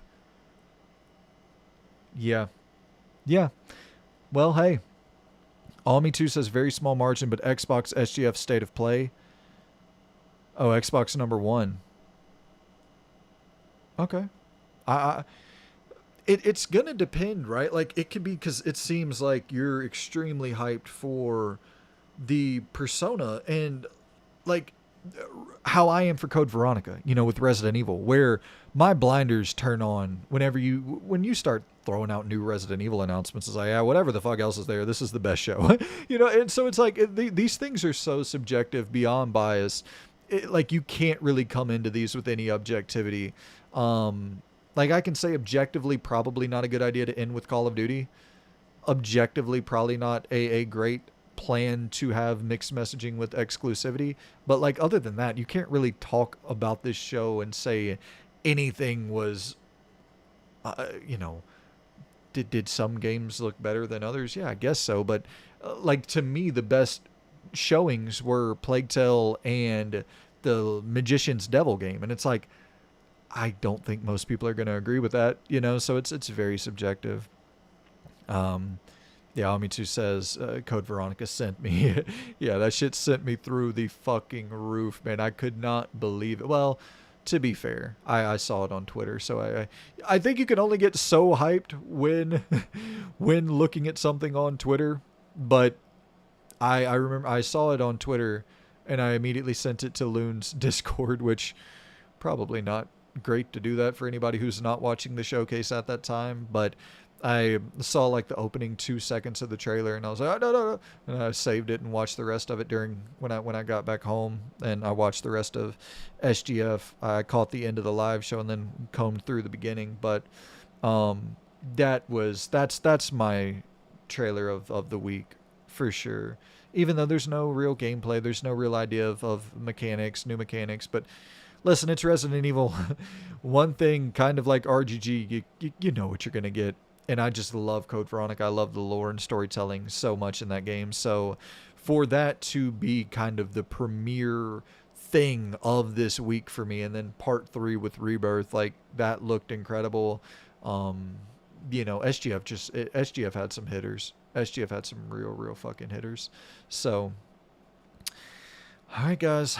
I greatly appreciate y'all for tuning in, man. I'm gonna take a piss, get this fucking Xbox Showcase review, and I need to really figure out what my, you know, because it's like, right, I try my damnedest whenever I'm discussing shit to have some interesting perspective and some interesting angle, but with this, I think we're all gonna have the same angle, and I don't want to get too fucking creative and say something I don't actually feel. I think we all feel the same way from everything I have seen in the chat. It's like, yeah, bad idea with the messaging. You know what I mean? Like, good games, bad idea with the messaging. Like, I can't really come up with anything more clever for my opening line with this show. But I'm going to try to maybe figure out something in there. There's got to be something I can pull out that not every other fucking YouTuber in the world you watch is going to say. But sometimes it's like, you know, that's the thing about storytelling, where people talk about, well, 007 First Light, I predicted the things that were going to happen. It's like, well, sometimes predictability is just, that's the honest answer. And like, that's the best way of going about it, is just, hey, here's the thing, here's the honest take, here's my honest opinion. I can't really get too creative beyond that.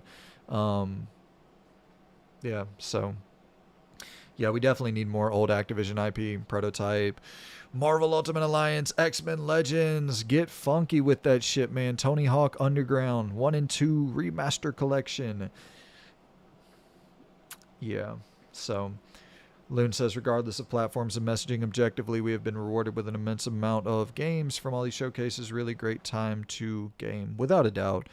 We're in a golden age. We've been in a golden age probably, I mean, collectively, if you go back from 1998, you can argue we haven't really had a bad year other than 2014. And maybe, you could maybe argue like, what would it have been? Like 2006 wasn't crazy. 2006, you had Gears was probably the headliner for 06.